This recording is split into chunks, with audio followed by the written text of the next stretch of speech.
Story. The snow had begun falling in the late afternoon, a quiet shift from grey stillness to the first few flakes drifting down like ash from a cold hearth, and by the time you step out of the narrow doorway of the lower barracks, the world is already well into its transformation. The packed earth of the path, which this morning was hard and dusty with the memory of a dry winter, now lies under a smooth layer of white that is exactly 2 fingers deep and perfectly even, as if measured and laid out by a patient hand. Overhead the sky is the color of polished iron, still holding a faint luminosity in the west where the sun has dipped behind the hills, but directly above the castle town the darkness is settling in earnest, a slow thickening of the air that makes the snowflakes stand out in pale relief. You pause just outside the door to draw your winter cloak more snugly around your shoulders, feeling the familiar coarse weave of the straw against the backs of your hands and the heavier padded cloth beneath it that holds your body's warmth in a small private envelope. The cloak has a high collar that brushes your jaw when you turn your head, and the slight rasp of the material is one of those small, steady sensations that marks the beginning of every winter watch. Your sandals, straw and tightly bound, sink into the fresh snow with a sound that is more of a soft yielding than a crunch, a gentle compression that gives way to the firmer packed layer underneath, the old snow from 2 nights ago that never fully melted in the shadow of the walls. You stand for a long moment adjusting the way the cloak hangs, making sure the cords are not twisted and the inner fold is settled correctly over your left shoulder where the weight of your sword will rest. The sword itself is already in place, the long curve of the katana through the sash at your waist, its scabbard a dark lacquer that glints only dully in the fading light. You touch the braided hilt once, not out of concern but out of habit, a silent greeting to the object that has been with you through countless still nights like this one.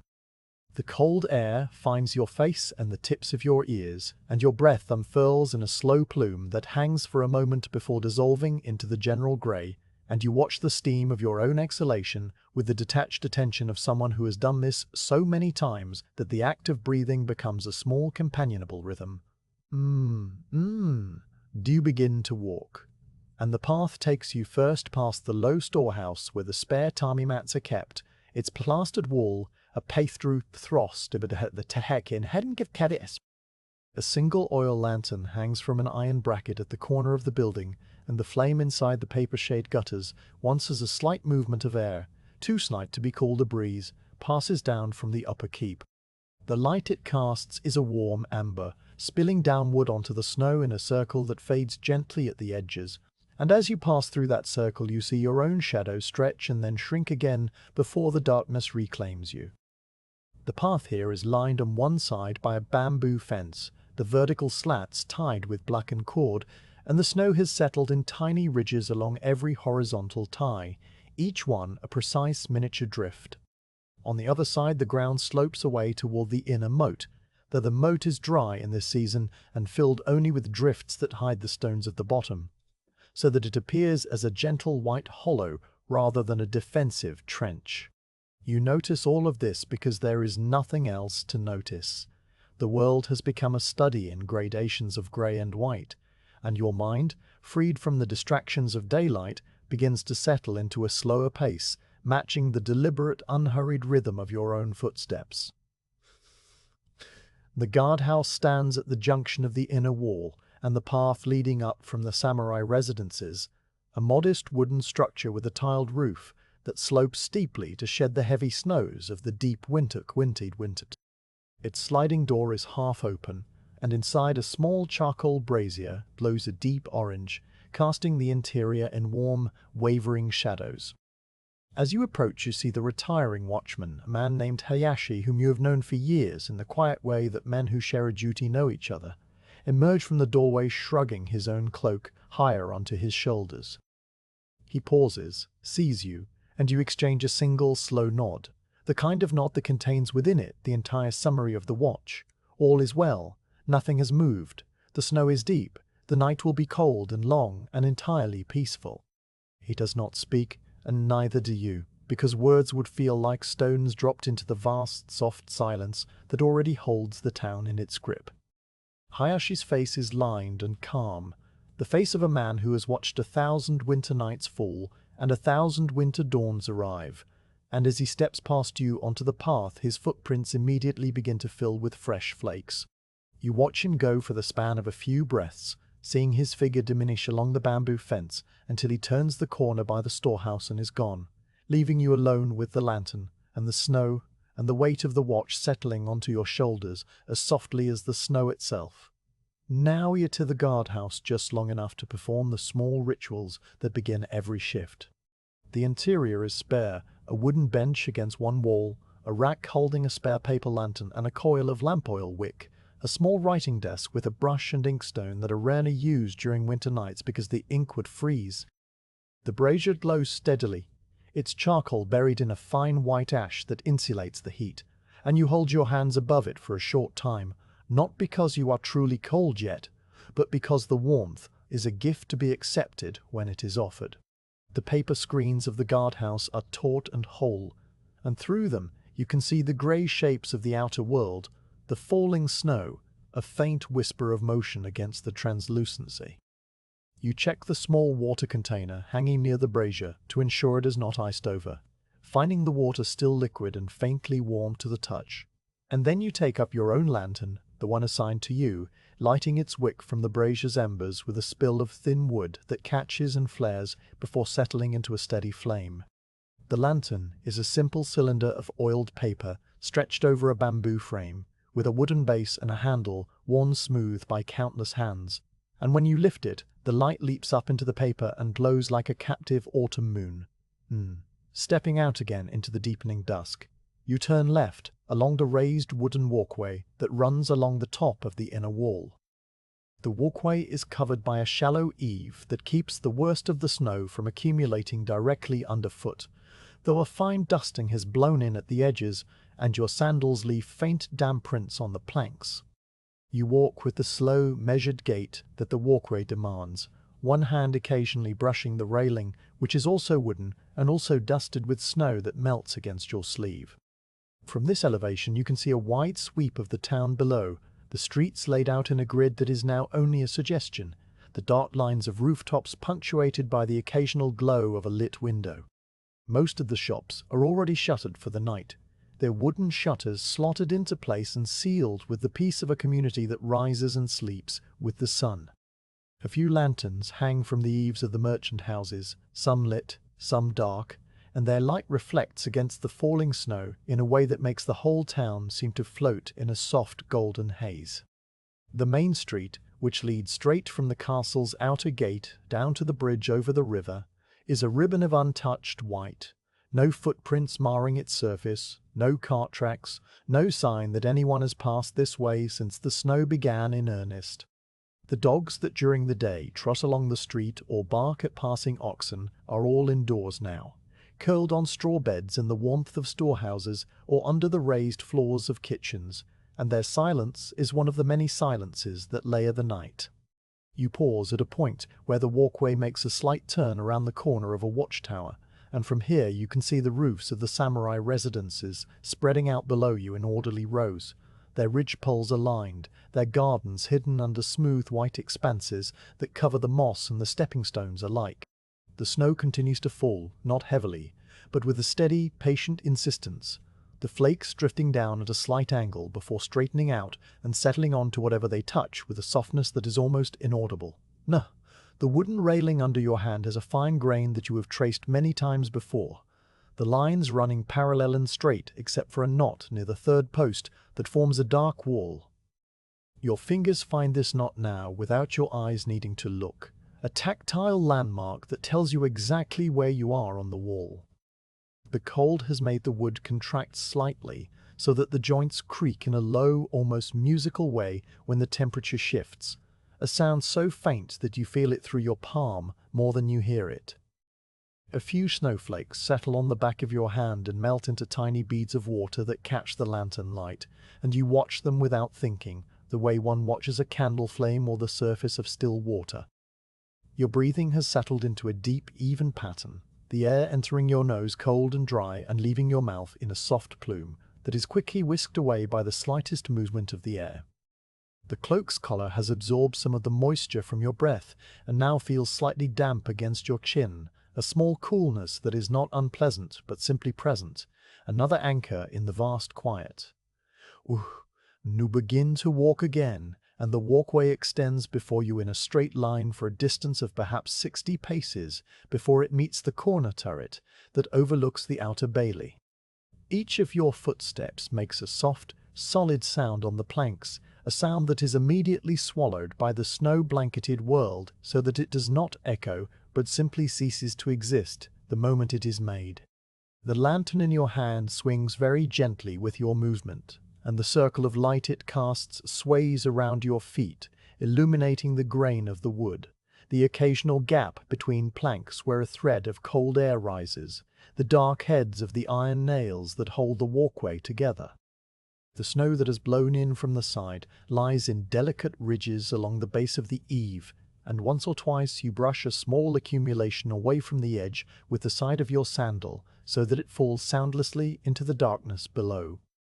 The action is automatic, a small maintenance of order that requires no thought, and your mind remains empty and calm, adrift on the slow current of the watch. At the corner turret you pause again, this time to check the lantern that hangs there in its iron bracket. The flame is steady, the oil reservoir still half full, the paper shade unbroken. You lift the lantern slightly on its hook to feel its weight, a practice that tells you the oil has not frozen and the wick is drawing properly, and then you set it back gently so that the metal does not clank. The turret itself is a simple square structure with a wooden floor and open sides under the roof, designed for archers in a time of conflict, but now used only as a sheltered resting point for guards on their rounds. You step inside for a moment, out of the snowfall but not out of the cold, and look out through one of the narrow viewing slits. The view here is of the outer wall and the main gate below, the great doors closed and barred, the snow piled against their base in a smooth drift that rises nearly to the iron crossbeam. Beyond the gate the main street stretches away, its dark shop fronts and snow-covered awnings as still as a painting. Nothing moves anywhere, and you watch the emptiness with the patience of a stone, feeling the minutes pass in a slow, untroubled stream. After a time you leave the turret and continue your circuit, descending a short flight of stone steps that lead down into the inner courtyard. The stones are slippery with packed snow, and you take each step carefully, your free hand holding the rope railing that has been strung along the wall for this purpose. The rope is coarse and frozen stiff, but it serves its purpose, and you reach the bottom without incident. The courtyard opens out before you, a wide space that is used for morning assemblies and weapons practice, now utterly transformed into a flat white field. The snow here is deeper, coming up over the tops of your sandals, so that you have to lift your feet a little higher with each step, and the effort sends a slow warmth through the muscles of your legs. The storehouses stand in a dark line along the far side, their plaster walls glowing faintly in the lantern light, and the snow has formed a thin crust on their steps, a crust that breaks with a soft sigh when you pause to brush it away from the drainage channel. The channel itself is a shallow groove cut into the stone, designed to carry rainwater away from the foundations, and you clear it of snow so that if a sudden thaw should come in the night, the water will have a clear path and not pool and freeze into a troublesome sheet of ice. This is another of those small acts of prevention that fill a guard's night, acts that are never noticed because their success is measured in the absence of problems, and you perform it with the same calm attention that you give to every other task. Finishing at the storehouse, you angle across the courtyard toward the samurai quarters, a long wooden building with a deep veranda that runs its entire length. The paper screens that face the courtyard are all closed, but here and there a faint glow betrays the presence of a night lantern burning within, a small point of warmth in the vast cold darkness. As you walk along the veranda, your footsteps muffled by the snow that has drifted onto the boards, you hear the soft rustle of someone turning on a futon, the quiet murmur of a dreamer, the distant creak of a timber settling. These are the only sounds in the world, and they are so gentle that they seem to be part of the silence rather than interruptions of it. You pause by the covered water cistern near the end of the porch and place a hand on its wooden lid to make sure it is secure. The water inside is still liquid, faintly steaming where it meets the cold air through a small gap, and you adjust the lid so that the gap is closed and the heat is preserved. A cat, one of the several that live in the castle and keep the storehouses free of mice, uncurls from its nest under the porch and regards you with slow green eyes before tucking its head back under its tail. You watch the cat for a moment, its fur fluffed against the cold, and then you move on, your presence accepted without comment by every living thing in the silent compound. The path now curves around the back of the samurai quarters and leads toward the small garden that lies between the inner and outer walls. This is a place you visit on every watch, a spot of particular quiet that seems to gather the snow and the darkness into a deeper stillness. The garden gate is a simple wooden frame without a door, and as you pass through it the quality of the silence changes, becoming thicker, more complete. The carefully placed stones that form the path through the garden are entirely hidden, their shapes suggested only by gentle mounds in the snow, and you follow the route from memory, your feet finding the familiar turns without guidance. The pine tree that dominates the far corner has its branches bent low under their burden of snow, each cluster of needles holding a delicate white cap, and the whole tree seems to bow in a gesture of patient endurance. The ornamental pond is a flat white sheet, frozen over and covered with new snow, so that it is indistinguishable from the ground around it, and only the small bamboo waterspout, frozen mid-drip, reveals its location. You stand at the edge of the pond for a little while, listening to the sound of snowflakes settling on your own shoulders. A sound so faint it is almost imagined. The garden is a place outside of time, and your presence here feels less like a patrol and more like a shared meditation, you and the snow and the sleeping fish beneath the ice all participating in the same slow, quiet act of waiting for the dawn. Then, retracing your steps out of the garden, you make your way back toward the main gatehouse to complete the first full hour of your watch. The snow has continued to fall without any variation in intensity, and your earlier footprints on the path are already half filled, the sharp edges softened, the detail erased. By the time your watch ends, many hours from now, there will be no sign that you ever walked these paths at all, and that thought is not a sad one, but a comforting one, a reminder that your duty is to preserve the stillness rather than to mark it. The gatehouse lantern still hangs from its hook, and the doors are still barred, and the observation slit still frames the same empty street, and you take up a post nearby, your back against a sturdy pillar, and settle into the deep, attentive quiet that will carry you through the night. The snow falls, and you watch, and the town sleeps, and nothing in the world is wrong. Moving along the raised wooden walkway that edges the inner wall, you feel the planks give slightly under your weight with a soft, familiar spring that speaks of timber well seasoned by many winters. The walkway is narrow, just wide enough for a single person to pass, and on your left the wall drops away into darkness, while on your right the inner compound stretches out under its thickening blanket of snow. Your lantern sways gently in your grip, its circle of amber light sliding back and forth across the planks and the railing, and you adjust your pace so that the motion becomes a steady, unhurried rhythm that matches your breathing. The snow continues to fall without pause, the flakes drifting down in vertical lines that seem to originate from a single point high above and then spread out into an infinite net of white that catches every surface. Some of the flakes land on the paper of your lantern and melt almost instantly, leaving tiny dark spots that vanish as quickly as they appear, while others settle on the wooden railing and accumulate in a fine, even layer that you will later brush away with a gloved hand. Then this panned, and you approach the first of the wall lanterns, an iron bracket fixed to a post that rises from the inner edge of the walkway. The lantern itself is a cylinder of oiled paper stretched over a thin bamboo frame, identical in every respect to the one you carry, though this one has been burning since sunset and its paper is slightly warmer to the touch. You stop beside it and lift it gently off its hook, feeling the familiar weight and the faint vibration of the flame within. The oil reservoir at the base is a small ceramic cup filled with rapeseed oil, and the wick is a twist of cotton that draws the oil upward with a slow, patient determination. The flame is steady, a ton of orange and blue that dances only when you move the lantern, and once you're sure that the wick is not smoking and the oil level is still sufficient, you hang it back onto its bracket with the same careful motion you have used 1,000 times. The light it casts spills downward onto the snow that has drifted against the base of the post, creating a small glowing hollow that deepens the shadows around it, and you pause for a moment to watch the way the snowflakes passing through that light seem to ignite briefly before returning to darkness. The walkway continues eastward, along the wall, and you resume your slow progress, your left hand occasionally brushing the wooden railing that runs along the outer edge. The railing is simple and sturdy, a series of vertical posts connected by 2 horizontal bars, and the snow has collected in small drifts along the top bar, each drift shaped by the slightest variations in the wood grain. Your gloved fingers trace these shapes as you pass, feeling the cold seep through the fabric and into your skin, a gradual coolness that is not uncomfortable, but simply present, a reminder of the world beyond your cloak.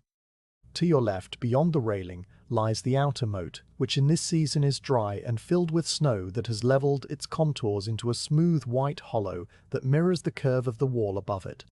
Beyond the moat, the town begins in earnest, a patchwork of dark roofs and narrow streets that radiate outward from the castle like the spokes of a wheel,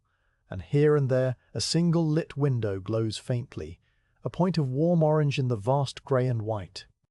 The town is asleep, every door barred and every shutter closed, and the silence that rises from it is so complete that you can hear the hiss of your own lantern flame as it consumes the oil, a tiny sound that would be lost in any other setting but here becomes the dominant note in the quiet.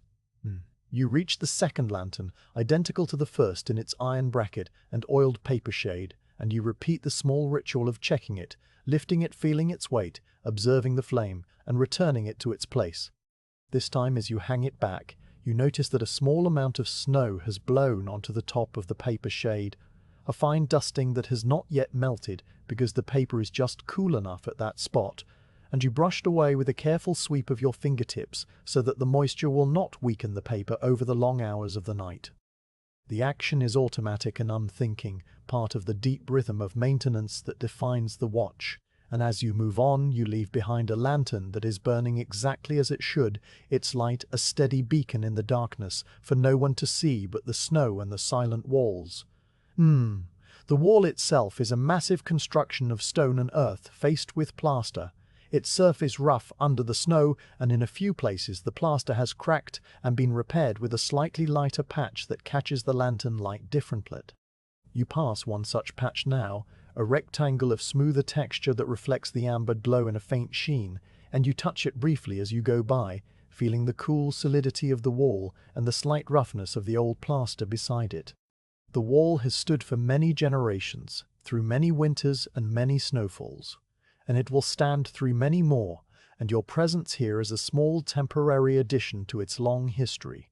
a brief flicker of consciousness moving along its summit in the deep night. The walkway makes a slight turn to follow the angle of the wall as it skirts a corner bastion, a projecting structure that offers a wider view of the surrounding terrain.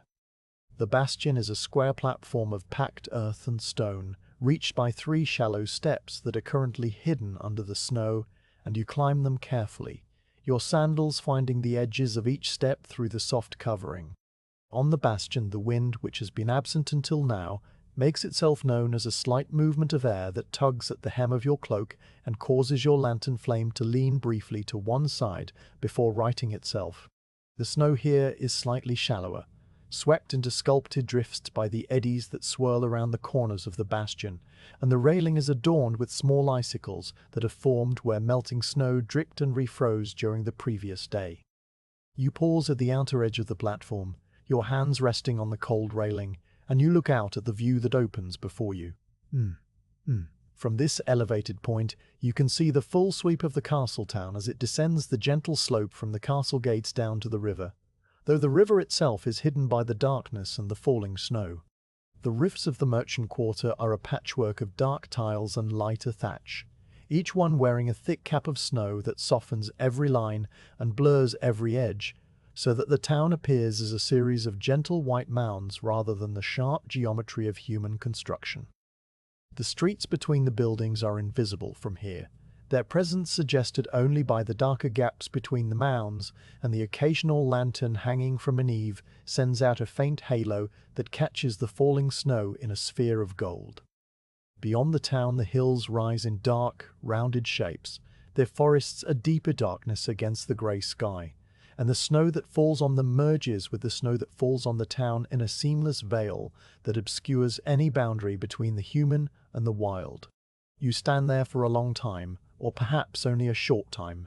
for the passage of minutes has become a fluid thing that you no longer measure, and you simply watch the snow fall on everything, equally as it has fallen for hours and will continue to fall for hours more. And eventually, you turn away from the view and descend the steps back to the walkway, your lantern swinging as you go, and you continue your circuit along the wall. The next stretch of walkway is longer and straighter, and the lanterns along it are spaced at regular intervals that you know by heart, each one a marker of distance and time. You check the third lantern, finding its flame a little low, and you pause to adjust the wick with a small wooden tool you carry in your sash, teasing the charred end upward so that it draws more oil and the flame strengthens and steadies. The light brightens perceptibly, the circle of illumination expanding to reveal more of the walkway, more of the wall, more of the snow that lies everywhere, and you feel a small sense of satisfaction that is as quiet and undemanding as the task itself. The fourth lantern needs no adjustment, and the fifth is the same, and you move from one to the next with the slow, patient progression of a water droplet tracing its way down a window pane. Sane. Between the lanterns, the darkness is deeper, and you rely on your own light to guide your steps, a small moving island of visibility in the vast ocean of the night. The snow has coated the walkway planks in a thin layer that clings to the wood and muffles your footsteps, so that you seem to float rather than walk. A ghostly figure in a straw cloak and hood passing silently along the top of the ancient wall. Your thoughts have become as slow and smooth as your movements, drifting from one observation to the next without urgency or concern, and the world has narrowed to the circle of your lantern, the feel of the railing, the sound of your breath, and the endless gentle descent of the snow. At one point you stop and look back along the walkway, seeing the line of lanterns you have checked receding into the distance,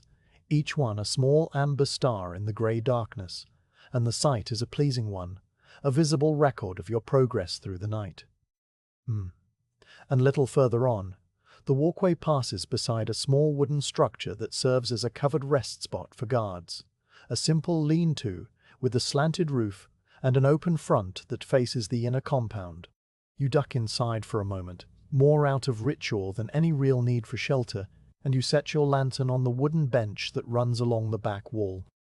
The bench is cold and slightly dusty, with the fine powder of snow that has blown in, but you do not sit. Instead, you stand in the opening and look out at the inner courtyard far below, where the snow has smoothed the assembly ground into a featureless white plain.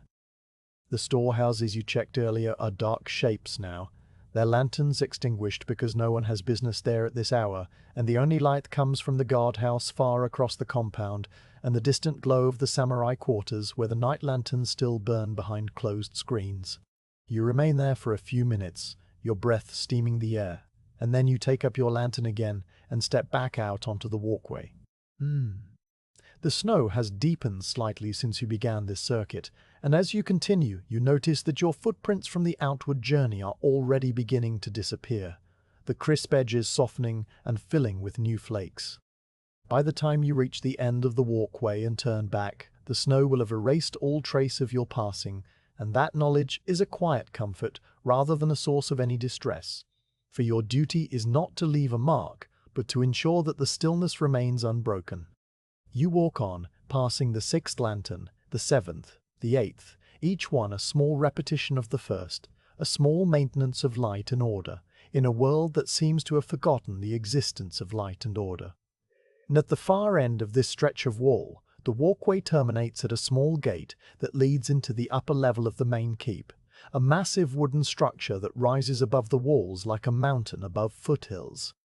The gate is closed and barred from the inside, and you do not need to pass through it on this circuit, but you pause to check the bar, placing your hand on the heavy timber and pushing gently to confirm that it is seated firmly in its brackets. It does not move, and the cold iron of the brackets is rough with frost, and you withdraw your hand and turn back along the walkway, beginning the return journey toward the point where you started. The lanterns you checked on the way out are still burning steadily, and you glance at each one as you pass, noting that the flames are unchanged, and the paper shades are still whole, and the snow has not accumulated enough to cause any concern.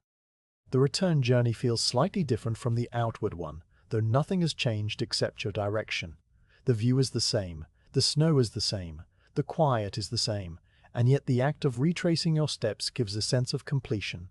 a closing of a circle that is deeply satisfying in a way that resists any need for words. You reach the point where you began this stretch of the walkway, near the corner turret, and you pause there for a moment with your hand resting on the railing. The snow continues to fall, and the lantern light continues to glow, and the town continues to sleep, and you are exactly where you need to be, doing exactly what you need to be. The cold has seeped into your cloak and your sandals and the tips of your ears, but it is a familiar cold, a winter companion that has walked with you through many nights, and you accept it without resistance.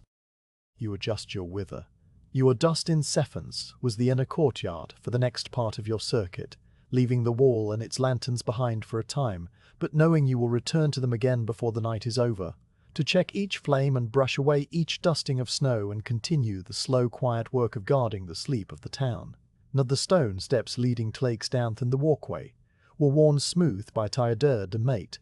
mouth. The stone steps lead its surfaced, that etspid its futty the You descended with the careful slowness that the winter night demanded, one hand holding your lantern out to the side so that its glow fell across the treads and revealed the edges where the old stone emerged from the snow, while your other hand kept a light grip on the rope railing that had been strung along the wall for exactly this purpose. The rope was rough with frost and stiff from the cold, but it served as a steady guide, and you let your fingers slide along its twisted strands as you moved down step by step, feeling the slight give of the hemp under your weight. The air at the bottom of the steps was colder than the air on the walkway, a pool of denser cold that had settled into the corner where the wall met the gatehouse, and as you stepped off the last stone onto the packed snow of the ground, you felt the temperature drop across your face and the backs of your hands like a cool cloth drawn gently across the skin. And the gatehouse loomed above you now, a massive structure of dark timber and plaster that marked the main entrance to the castle compound. Its roof was steep and heavy with snow, the eaves curving outward in the traditional manner to shed the winter accumulations, and the beams that supported the roof were thick as a man's body, their ends carved with simple patterns that had been softened by weather until they were only suggestions of their original shapes. You passed under the outermost beam, which was set into the wall at shoulder height, and crossed the narrow passage like a low doorway, and you ducked slightly out of habit, even though you had cleared it easily every night of your service. The passage opened into a broader space, the main chamber of the gatehouse, where the great doors stood closed against the night, and the snow had blown in through the narrow gap beneath them to form a thin white line along the threshold, and single lantern hung from an iron hook set into the central crossbeam above, and its flame was the only source of light in the chamber besides the lantern you carried. You raised your own light to examine it, noting the familiar shape of the oiled paper shade, the blackened top of the wick, the steady amber glow that pushed back the shadows into the corners where the timber pillars rose from the packed earth floor. The lantern's oil reservoir was still half full, the wick well trimmed, and the flame did not flicker even when you lifted it slightly on its hook to test its steadiness. So you let it be and turned your attention to the doors themselves.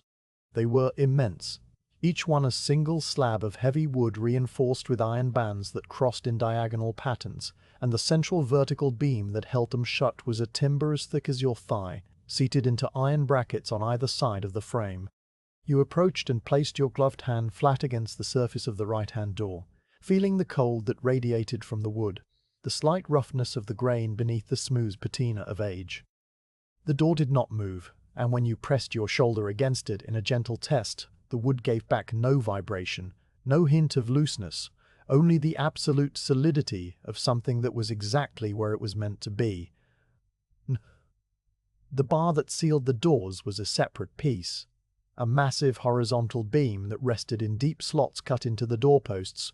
and you checked it now by running your palm along its entire length, from the left bracket to the right, feeling for any cracks or shifts that might have developed at the cold. The iron of the brackets was coated with a thin layer of frost that melted slightly under your touch, leaving a faint moisture on your glove, and the wood of the bar was smooth and cold and perfectly sound. There was a certain satisfaction in this inspection, a quiet reassurance that came from confirming the solidity of the barrier between the sleeping castle and the sleeping town, and you let your hand linger on the end of the bar for a moment before you stepped back and turned toward the observation slit that was cut into the wall beside the doors. The slit was a narrow vertical opening, no wider than your hand, that had been designed to allow guards to look out upon the approach to the gate without exposing themselves to any threat from outside. In times of peace it served a quieter purpose, a window onto the stillness of the town, a frame that held a single long slice of the world beyond. You set your lantern on the low wooden shelf that ran beneath the slit and leaned forward, your hands resting on the cold stone of the sill, your face close to the opening so that you could see clearly through the falling snow.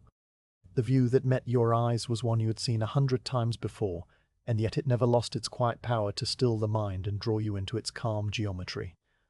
The main street of the castle town stretched away from the gate in a straight line, descending a gentle slope toward the bridge that crossed the river far below. On either side of the street stood the merchant houses, their wooden facades dark and shuttered, their upper stories projecting slightly over the lower ones in the manner of the old town architecture. The snow had transformed every roof into a smooth white plain, erasing the individual tiles and shingles until the buildings seemed to be carved from the same soft substance, their edges rounded and blurred by the accumulation. The eaves dripped with long icicles that caught the faint glow of the few lanterns still burning along the street, each icicle a thin line of captured light, and the snow that fell past them created a shifting curtain of white that moved with the silent slowness of a dream. Street itself was a ribbon of unmarked white, its surface so smooth and even that it might have been a frozen river. No footprints disturbed the snow, no car tracks, no marks of any living thing. The townspeople had retreated to their homes long before the snowfall began in earnest, and the dogs that usually roamed the streets were curled in their warm corners, and the night had claimed the thoroughfare for its own silent purposes. The snow had piled neatly against the base of the gate, a drift that rose in a gentle curve and merged with the snow on the street beyond, and the edge of the drift was as clean as if it had been shaped by a careful hand. You watched a single flake drift down and settle on the peak of the drift, adding its tiny weight to the accumulation, and then another flake landed beside it, and another, and the process continued with the infinite patience of the winter sky. Beyond the merchant houses, where the street curved slightly to follow the contour of the hill, you could see the dark shape of the temple gate, its curved roof a silhouette against the slightly lighter grey of the snow-filled sky. No light showed from the temple compound. The monks had extinguished their lanterns at the usual hour and retired to their meditation or their sleep. Further still, at the very limit of your vision, the town gave way to the open fields and the forested slopes that rose toward the distant hills, but these were only vague suggestions now, shapes within shapes, their details lost to the darkness and the falling snow. The entire world seemed to have been simplified by the winter night, reduced to its essential elements of light and dark, stillness and motion, cold and the quiet endurance of cold. And you remained at the observation slit for a long while, your breath forming small clouds that drifted through the opening and mingled with the snow outside before dissipating into the larger grey. The stone of the sill was cold under your forearms, and you could feel the chill seeping through the fabric of your cloak, but it was a distant sensation, something that belonged to the body rather than the mind, and you did not move away. There was a deep absorbing peace in the act of watching the empty street, a meditation that required no thought and produced no insight but simply existed as a state of attentive stillness. The snow continued to fall, each flake following its own invisible path through the air, and the street remained empty, and the silence remained unbroken, and this was the whole of the world for as long as you chose to stand there. Eventually, you straightened up and turned away from the slit, your back giving a slight protest at the change in posture, and you picked up your lantern from the shelf where it had been quietly burning. The flame dipped for a moment as you lifted it and then steadied, and the shadows in the gatehouse rearranged themselves around the new position of the light. You walked slowly around the interior of the chamber, checking the small details that were part of the gatehouse's nightly routine.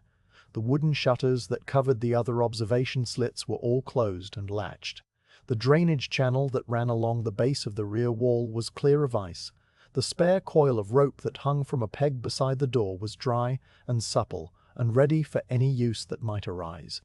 Each of these small confirmations was a thread in the fabric of the watch, and you wove them together with the same calm attention that you gave to every other task. In the far corner of the gatehouse, where the wall met the inner compound, a small wooden stool sat beside a bare patch of earth that had been swept clean of snow earlier in the day. You did not sit, for the watch was not a time for sitting, but you paused there and let your gaze travel over the familiar surfaces of the chamber, the grained wood of the pillars, the packed earth of the floor that had been worn smooth by generations of guards walking the same circuit, the faint cobwebs that gathered in the high corners where the roof beams met, each strand now outlined in a delicate fringe of frost. The gatehouse was a place of simple, sturdy purpose, and its very plainness was a comfort, a reminder that the work of guarding was not about drama or heroism, but about the quiet, steady presence that ensured the night passed without event. You tucked your hands into the sleeves of your cloak, a gesture that was both practical and contemplative, and you stood in the center of the chamber with your lantern at your feet and listened. The silence was immense, a presence rather than an absence, and it had layers. Beneath the immediate quiet of the gatehouse, you could hear the faint, high hiss of the lantern flame, the occasional creak of a timber adjusting to the cold, the soft whisper of snow sliding from the roof tiles onto the ground outside. Beyond these near sounds, there was a deeper silence that extended outward through the gate and into the town, a silence that wrapped every street and every house and every sleeping person in its embrace. And beneath even that, there was the silence of the hills and the forests and the falling snow, a silence so vast and complete that it seemed to be the fundamental state of the world, the ground note upon which all other sounds were only brief, fleeting variations. As you stood there with your hands in your sleeves and your breath steaming gently in the cold air, you became aware that the first hour of your watch had passed. There was no clock to mark the moment, no bell to ring out the hour, only the internal sense that time had moved forward by the exact measure required to complete the first of the night segments. You had descended from the wall, entered the gatehouse, checked the lantern and the doors and the bar, looked out upon the empty street, and now you were standing in the quiet center of the night, with the knowledge that an hour had gone by in unbroken peace. The thought was not a startling one. It drifted through your mind with the same slow, untroubled motion as the snowflakes outside, and it left behind a faint sense of satisfaction that was as gentle as the light from your lantern. Nothing had happened. Nothing would happen. The town slept, the snow fell, the walls stood, and you were here, a quiet presence in the dark, a small point of wakefulness in the vast, sleeping world. You lifted your lantern once more and prepared to leave the gatehouse for the next part of your circuit, but you paused at the threshold to look back one more time at the great doors, the hanging lantern, the observation slit with its narrow view of the falling snow. The scene was exactly as it had been when you entered, exactly as it would be when you returned, and the constancy of it was a deep, abiding comfort. You stepped out into the snow, and the gatehouse settled into its own quiet vigil behind you, holding the silence until you would come again. Neve, the gatehouse behind, you stepped out from under the heavy crossbeam and into the open expanse of the inner courtyard, where the night seemed to grow even wider and more silent. The sky a vast grey dome from which the snow descended in endless, unhurried ribbons. The transition from the enclosed darkness of the gatehouse to this broader space was always a subtle shift, a sense of the world opening outward even though the falling snow obscured any distant view, and you pause just beyond the threshold to let your eyes adjust to the different quality of light that came from the snow-covered ground, reflecting the faint glow of your lantern. The courtyard was a broad rectangle of packed earth that during the day served as an assembly ground for the garrison, a place of drills and morning inspections and the orderly movement of men and horses. But now it was an untouched field of white, its boundaries marked only by the dark shapes of the surrounding buildings and the distant line of the inner wall that you had walked earlier. The snow here was deeper than on the raised walkway, having accumulated without any interruption from foot traffic, and as you took your first step away from the gatehouse, your sandal sank past the ankle into a layer that was soft on top and slightly firmer beneath, the older snow from days before compressed by its own weight into a dense, crystalline crust. You lifted your foot and took another step, and then another, finding a slow, measured rhythm that carried you across the courtyard in a diagonal path toward the long row of storehouses that lined the far side. Then the lantern in your hand swung gently with each step, its light sliding across the snow in arcs that illuminated the texture of the surface, the fine, feathery crystals of the fresh fall, the subtle undulations where the wind had sculpted shallow drifts, the occasional dark spot gap had been bare-candid stick. Your own footprints stretched behind you in a clean line, each one a precise oval of compressed snow that was already beginning to fill with new flakes, and you knew that by the time you returned this way, the marks would be gone, erased by the same patient accumulation that had smoothed over every other trace of human presence in the courtyard. The cold had intensified slightly since your earlier circuit, a dry, still cold that made the air feel thin and sharp in your nostrils, and you breathed it in slowly, feeling the way it cooled the inside of your chest with each inhalation and then warmed again as you exhaled into the high collar of your cloak. The cloak itself had gathered a fine layer of snow on the shoulders, a light dusting that you could see when you turned your head, each flake distinct for a moment before it melted into the coarse fibers of the straw. And ahead, the storehouses emerged from the snowy gloom as a series of dark rectangular shapes, their plastered walls pale against the darker timber of their frames, their tiled roofs steep and heavy with snow that had built up in thick, rounded layers along the ridges and eaves. There were 5 storehouses arranged in a row, each one identical in construction to its neighbors, and they stood with their backs to the outer wall, so that their front faces looked across the courtyard toward the main keep. The buildings were used to store the supplies that sustained the castle through the winter: sacks of rice, barrels of soy sauce and miso, bundles of dried fish, stacks of charcoal, spare tatami mats, rolls of cloth, and all the other goods that a garrison required. During the day the storehouses were busy with servants and quartermasters, the wooden shutters thrown open to admit light and air. But now every shutter was closed and every door barred, and the buildings were as silent and still as everything else in the sleeping compound. You approached the first storehouse, your lantern held high so that its light fell across the front wall, and you began the slow inspection that was a standard part of every night watch. And the wall of the storehouse was made of a wooden lattice covered with a thick layer of plaster that had been whitewashed many times over the years, and the surface was smooth and cool to the touch, with small irregularities where the trowel had left faint ridges or where a patch had been repaired with a slightly different shade of white. The snow had blown against the base of the wall in a low drift that curved up like a wave, frozen in place, and you stepped around it carefully so as not to disturb its shape. The first thing you checked was the condition of the rain shutters, which were heavy wooden panels that covered the window openings and were held in place by ropes tied to iron hooks set into the wall. You moved from one window to the next, your fingers testing each rope to ensure it had not loosened in the cold or frayed under the weight of the shutter. The ropes were made of twisted hemp and were stiff with frost, their fibers standing out in tiny bristles that rasped gently against your gloves.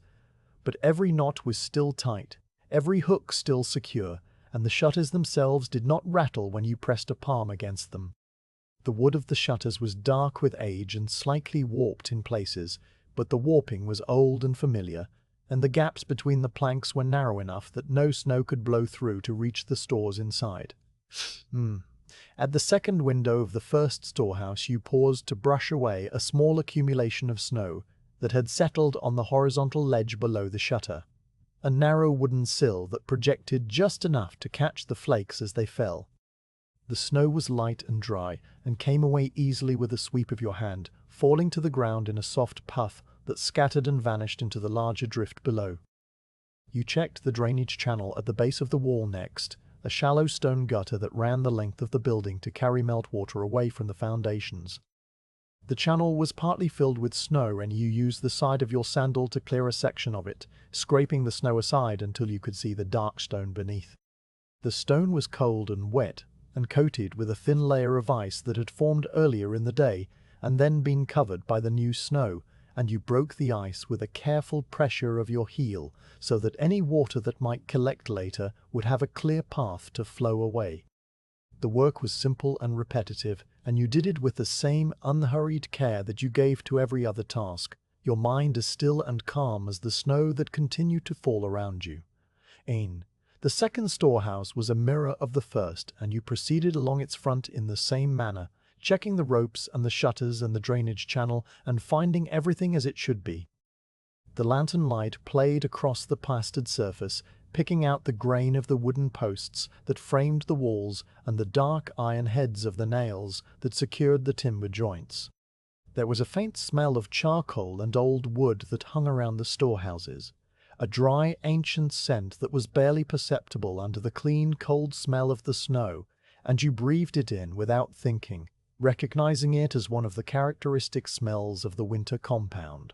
In the space between the second and third storehouses, a narrow gap allowed access to the rear of the buildings, and you stepped into it for a moment to check that no snow had drifted against the back walls in a way that might block the ventilation openings. The gap was dark, and the snow was deeper there, but the ventilation openings were small slits high on the wall, and they were still clear, their dark rectangles visible against the pale plaster. You turned back and continued along the front of the third storehouse.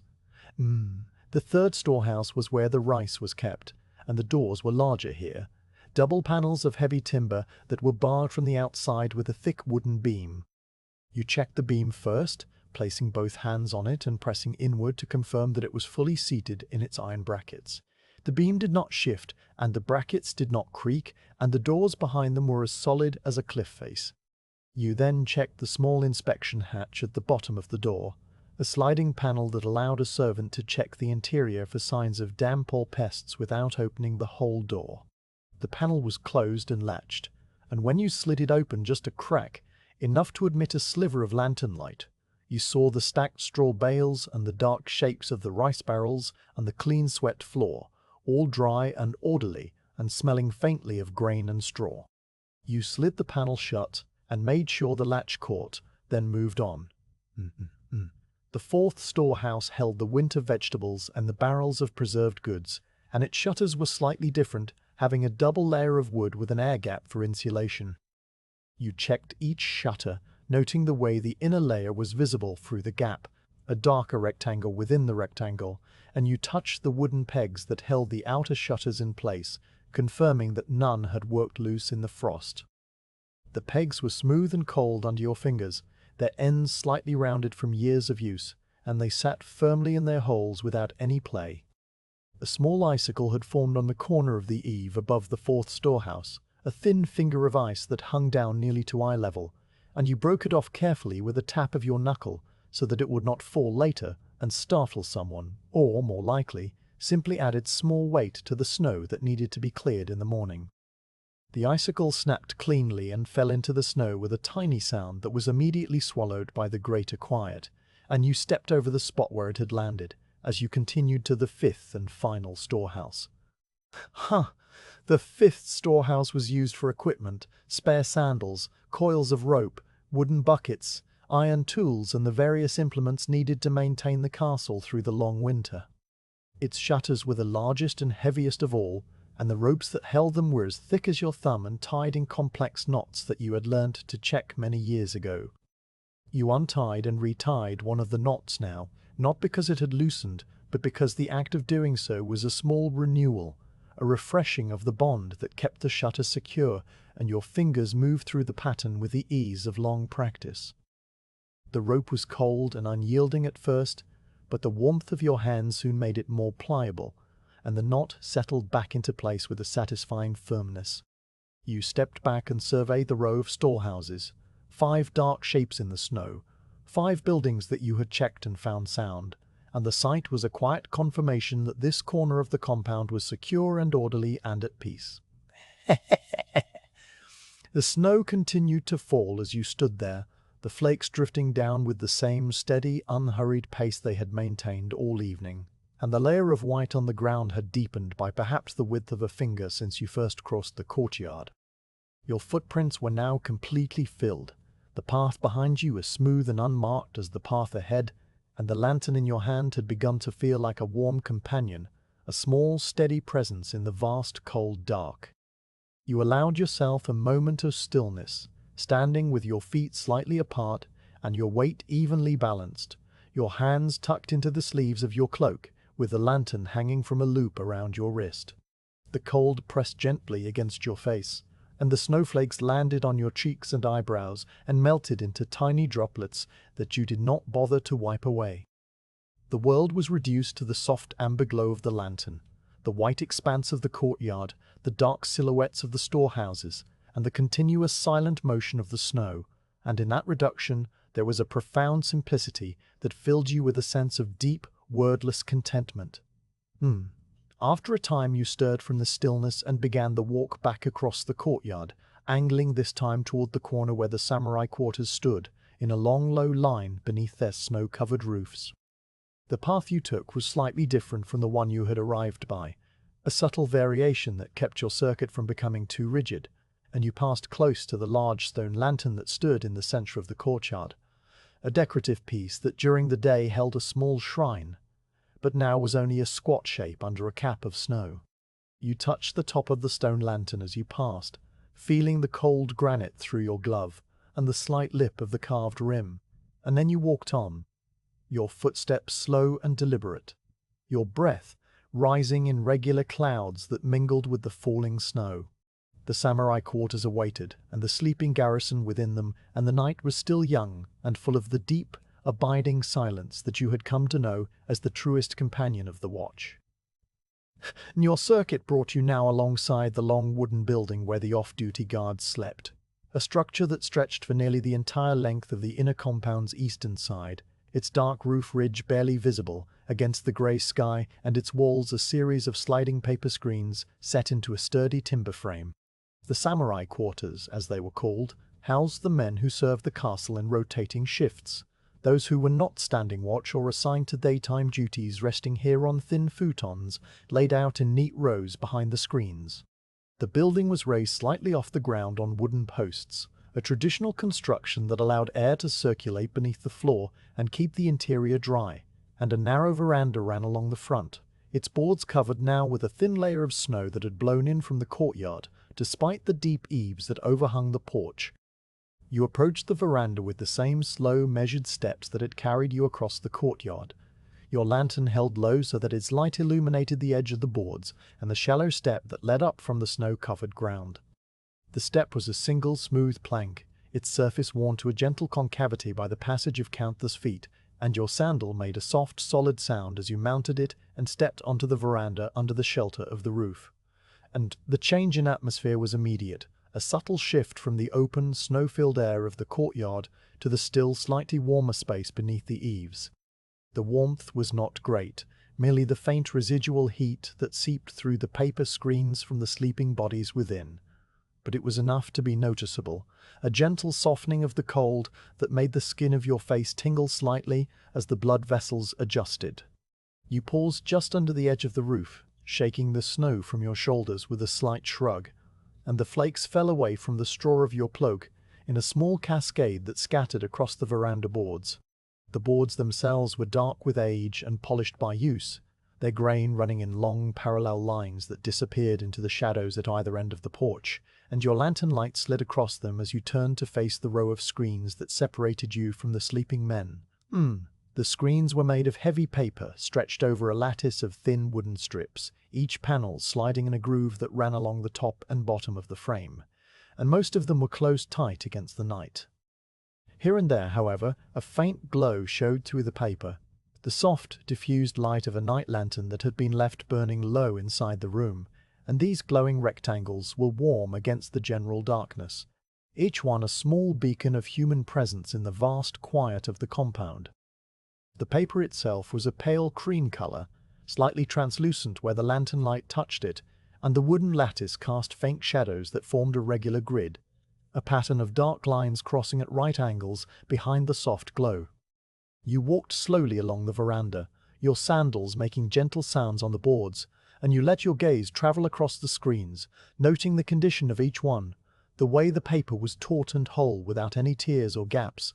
the way the sliding panels were seated correctly in their grooves. Twalum, and as you passed the first of the glowing screens, you heard from within a soft rustle of fabric, the sound of a man turning on his futon, the heavy cotton of his sleeping robe brushing against the straw of the mat beneath him. The sound was brief and muted, a small disturbance in the stillness that lasted only a moment before fading back into silence, and you paused in your walk to listen. There was no further movement, only the slow, steady sound of breathing from beyond the paper, a deep and even rhythm that spoke of a man fully surrendered to sleep. You stood there for a short time, your lantern held still at your side, and you listened to that breathing as you might listen to the distant sound of a stream or the rustle of leaves in a forest, a natural and soothing cadence that required no response. The sleeper did not stir again, and you moved on, your own footsteps as quiet as you could make them, the straw of your sandals brushing the boards with a whisper that was barely audible. The next screen was dark, the room behind it silent, and you could see your own faint reflection in the paper when you held the lantern close, a dark shape in a hooded cloak, the small bright point of the flame, the outline of your shoulders and the top of your head. The reflection was a ghostly thing, insubstantial and fleeting, and it vanished as you moved the lantern away, leaving the screen dark and blank once more. You continued along the veranda, passing more screens, some lit and some dark, and each one was a small mystery, a private world of sleep and dreams that you guarded without intruding upon. The sounds from within were few and gentle, the occasional creak of a wooden frame settling, the distant murmur of a voice speaking in a dream, words that were too soft and blurred to be understood, the whisper of a blanket being pulled higher against the cold. These sounds did not disturb the peace of the night, but rather seemed to be part of it, woven into the fabric of the silence like threads of a darker color in a tapestry, adding depth and texture without breaking the overall pattern. And about halfway along the veranda you came to the covered water cistern that served the sleeping quarters, a large ceramic jar set into a wooden stand, its wide mouth covered by a heavy wooden lid. The cistern was used to supply water for the morning wash, and it was kept here under the eaves so that it would be sheltered from the worst of the cold and less likely to freeze solid during the night.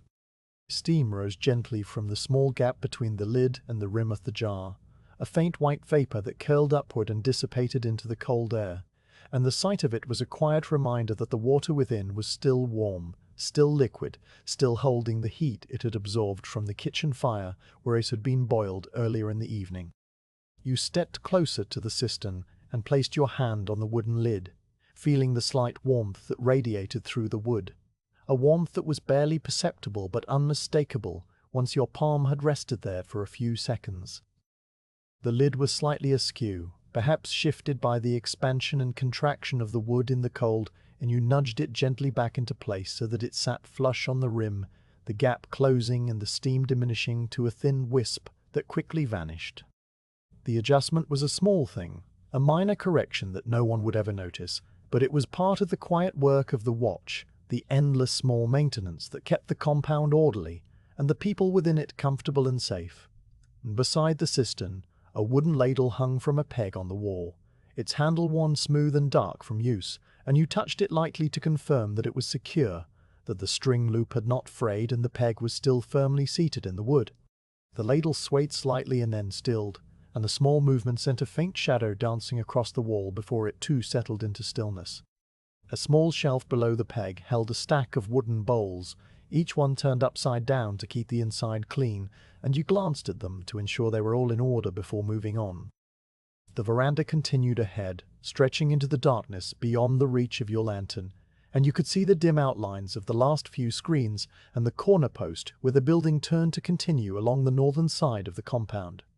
The compound. You walked on, and the screens you passed now were all dark, the men behind them deep in the heavy, motionless sleep that comes in the middle hours of the night when the body is most fully at rest.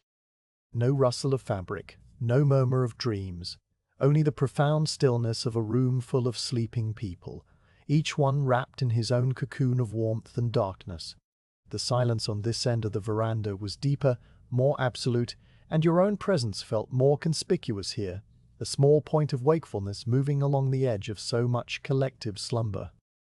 You found yourself walking even more softly, placing each foot with deliberate care, and the lantern in your hand seemed to glow more gently, as if it too understood the need for quiet. The cold had seeped back into the air on this stretch of the veranda, the warmth from the rooms less evident now that the screens were all closed tight and no night lanterns burned within. And you could feel the chill beginning to penetrate the layers of your cloak once more, a reminder that the night was still long and the watch still young. At the far end of the veranda you reached the corner post, a substantial timber that rose from the foundation stone to support the junction of the two wings of the building.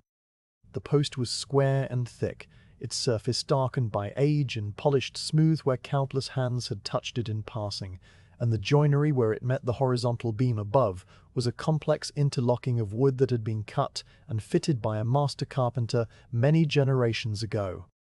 You paused at the corner and looked back along the veranda you had just traversed, seeing the long line of screens, the faint glow of the few lit panels, the dark shape of the water cistern, and the undisturbed layer of snow on the boards near the edge. Nothing had changed, and the sight was a quiet satisfaction, a visual confirmation of the order and peace that reigned in this part of the compound.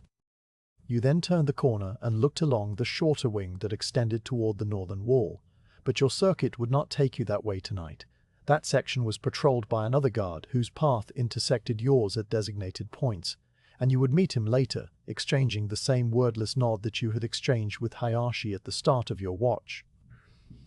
Instead of continuing along the veranda, you stepped off the boards and back into the snow of the inner compound, the transition marked by the soft crunch of your sandal breaking through the that finchkate far that a fard have. The path here led toward the small garden that lay between the inner and outer walls, but before you went that way, you paused to look back at the samurai quarters one more time. The building sat low and dark under its snow-covered roof, the veranda a pale line against the darker mass of the structure, the few lit screens glowing like paper lanterns set along a wall. A thin streamer of smoke rose from the small chimney at the far end, where a banked fire in the communal hearth still gave off enough heat to draw the air upward, and the smoke was a pale grey against the darker grey of the sky, dissipating quickly into the falling snow. The whole scene was one of profound and abiding peace, a place where tired men slept without fear or disturbance, their rest guarded by the quiet figure in the straw cloak who now turned away and began the slow walk toward the garden gate. Your footsteps took you past the end of the building where the firewood was stacked in neat cords under a small lean-to roof, the cut ends of the logs pale circles in the darkness, the bark dark and rough with frost. The smell of the wood was faint but pleasant, a dry, clean scent of cedar and pine that mingled with the cold smell of the snow, and you breathed it in as you passed, noting the way the stack was still high and orderly, enough wood to last through many more nights of winter. Beyond the woodpile the ground sloped slightly upward toward the garden gate, and the snow here was untracked except for the faint traces of your own earlier passage, which were now almost entirely erased by the continuous fall. You lifted your lantern a little higher and let its light play across the gate that you would soon pass through, a simple wooden frame without a door, its posts capped with a dusting of snow that made them look like the gateposts of a dream. The garden waited beyond, and the frozen pond, and the deep stillness of the night that seemed to grow deeper with every hour that passed. But for now, you walked slowly, your mind as calm and empty as the white expanse that surrounded you. Your only thought, the quiet rhythm of your own footsteps, and the steady, patient fall of the snow. The watchtower stood at the northeast corner of the inner enclosure, rising above the walls like a quiet sentinel of wood and plaster. Its 2 stores of rubatsbepaids faint of favort with the. You approached it along a narrow path that had been cleared earlier in the day, but was now once again covered with a fresh layer of white. The snow here slightly shallower, because the bulk of the tower blocked the drift from one direction, and the packed earth beneath was firm and even under your sandals. The tower's base was a square of plastered wall with a single low doorway that opened onto the path, and above the doorway a small eave jutted out to keep the snow from piling directly against the entrance, though a thin fringe of icicles had formed along its edge and caught your lantern light in a row of glinting points. You paused at the threshold, brushing the snow from your shoulders with a practiced shrug, and then you ducked slightly to pass through the low opening and stepped into the absolute darkness of the tower's ground floor. And the interior was a small, simple space, barely larger than a storage closet, and its only furnishings were a wooden bench built into the wall and a series of pegs from which hung spare coils of rope and an old straw rain cape that no one had used since the autumn. The air was still and cold, colder even than outside because the walls kept the small warmth of the earth from penetrating, and your breath clouded thickly as you stood there for a moment, letting your eyes adjust to the deeper darkness after the diffuse glow of the snow-covered courtyard. Your lantern illuminated the rough plaster of the walls, the dark grain of the support timbers, and the foot of the ladder that rose through an opening in the ceiling to the first observation platform above. The ladder was a sturdy construction of thick wooden rungs lashed to 2 long poles with hempen rope, and the rungs were worn to a smooth polish in their centers where countless boots and sandals had climbed up and down over the years. You stepped to the base of the ladder, placed your lantern on the floor for a moment, and adjusted your cloak so that it would not catch on the rungs as you climbed, tucking the loose folds more securely into your sash, and making sure your sword was angled behind you where it would not knock against the wood. You began to climb, and the first thing you noticed was the slight chill of the wooden rungs through your straw sandals, a cool, solid pressure against the soles of your feet that was not unpleasant, but simply grounding. Each rung was spaced at a comfortable distance, and you ascended with a slow, steady rhythm, your hands gripping the smooth poles on either side and your body moving upward into the dark square of the opening above. The ladder creaked softly under your weight, a low, woody sound that was absorbed by the thick walls and did not echo, and the motion of climbing sent a gentle warmth through the muscles of your legs after the long stillness of the courtyard. You counted the rungs without conscious intention, a habit formed over many nights, and you knew that there were 14 in total before the first platform, a number that had become as familiar as the steps of your own quarters. The lantern you had left below cast a dim glow upward that faded as you climbed, and by the time you reached the halfway point, the darkness around you was nearly complete, broken only by the faint grey rectangle of the trapdoor above where the platform's own darkness was slightly lighter than the shaft. You emerged through the opening onto the first platform and straightened up, your head and shoulders rising into the cold air of the upper chamber.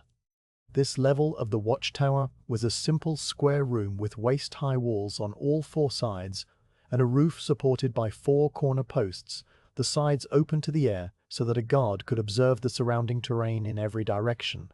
The floor was made of broad planks that had weathered to a silvery grey, and a dusting of snow lay across them where the wind had carried flakes in through the open sides, though the roof above kept the worst of the accumulation away. You stepped clear of the trapdoor, turned, and reached down to take the lantern that another guard had left hanging from a hook near the opening, a small clay oil lamp that burned with a low flame behind a shield of oiled paper. You lifted it, adjusted the wick so that the flame brightened, and then set it on the wide railing that ran around the platform where it would serve as a beacon for anyone looking up from the compound below. The warm amber light pushed back the darkness just enough to reveal the details of the platform, the grain of the floorboards, the simple joinery of the corner posts, the rope railing that had been strung between the posts as a safety measure, and the ladder that continued upward to the second and highest platform. Nice not linger long on the first level, for the true vantage point was above, and after a brief pause to let your breathing settle, you turned to the second ladder. This one was shorter, only 8 rungs, and it was steeper because the upper platform was smaller, a narrow lookout perched at the very top of the tower. You climbed it with the same careful slowness, feeling the air grow even colder as you rose, and when you emerged onto the uppermost platform, you were met by a view that opened out in every direction, unobstructed by walls or roofs or any human construction. The platform was a square of perhaps 6 paces on each side, surrounded by a wooden railing that was sturdy and well maintained, and the roof above was a simple peaked structure of dark tiles that shed the snow in gentle avalanches that slid off the edges and fell soundlessly into the darkness below. The snow that had accumulated on the platform itself was a thin layer, kept shallow by the wind that swept across this high point, and your sandals left clear prints as you walked to the railing and rested your hands upon the top bar. From this elevated place, the whole castle town spread out beneath you, like a map drawn in shades of white and grey and black. The falling snow a delicate veil that softened every line and blurred every edge, until the world seemed to be made of nothing but stillness and silence. The town descended the gentle slope from the castle gates in a cascade of snow-covered roofs, the merchant quarter to the west, the artisans' district to the south, the temple precinct at the far end of the main street, all of it hushed and motionless under the deep winter night. The streets that during the day were busy with porters and merchants and children were now invisible, their presence marked only by the darker gaps between the white mounds of the buildings, and the few lanterns that still burned along the main thoroughfare were tiny points of amber light that seemed to float in the darkness, each one surrounded by a faint halo where the snowflakes caught the glow. The river that curved around the southern edge of the town was a broad band of darkness, its surface frozen and covered with snow so that it merged seamlessly with the fields beyond, and the bridge that crossed it was a pale arched shape that seemed to be made of the same white substance as the snow itself. You stood at the railing and let your gaze travel slowly across this scene, not searching for anything in particular, but simply observing, absorbing the quiet majesty of a world that was entirely at rest. The snow continued to fall with the same steady, unhurried patience it had shown all night, the flakes drifting down from the grey sky in endless silent procession, and the cold air was so still that you could see the individual paths of the flakes near your face, each one a tiny white dot that spiraled gently before settling onto the railing or your sleeve or the snow-covered boards at your feet. Your breath clouded in front of you in regular plumes that dispersed slowly, and the warmth of your hands inside your gloves was a small, private comfort against the vast cold that surrounded you. The collar of your cloak had drawn up around your ears, and the rough straw brushed your jaw each time you turned your head, a familiar sensation that kept you anchored in your body, even as your mind drifted out across the sleeping town. Far off, somewhere beyond the outer moat and the dark line of the town wall, a temple bell sounded. The note came from the direction of the hills to the east, where a small Buddhist temple sat among the cedars, and the sound was a single, low vibration that seemed to rise out of the earth itself and spread outward in slow, concentric waves. The bell was struck only once, at midnight, to mark the passing of the hour, and the deep, resonant tone hung in the air for a long time, throbbing gently before it began to fade, and even after the sound itself had become inaudible, you could feel its echo in your chest, a faint thrumming that lingered like the memory of a touch.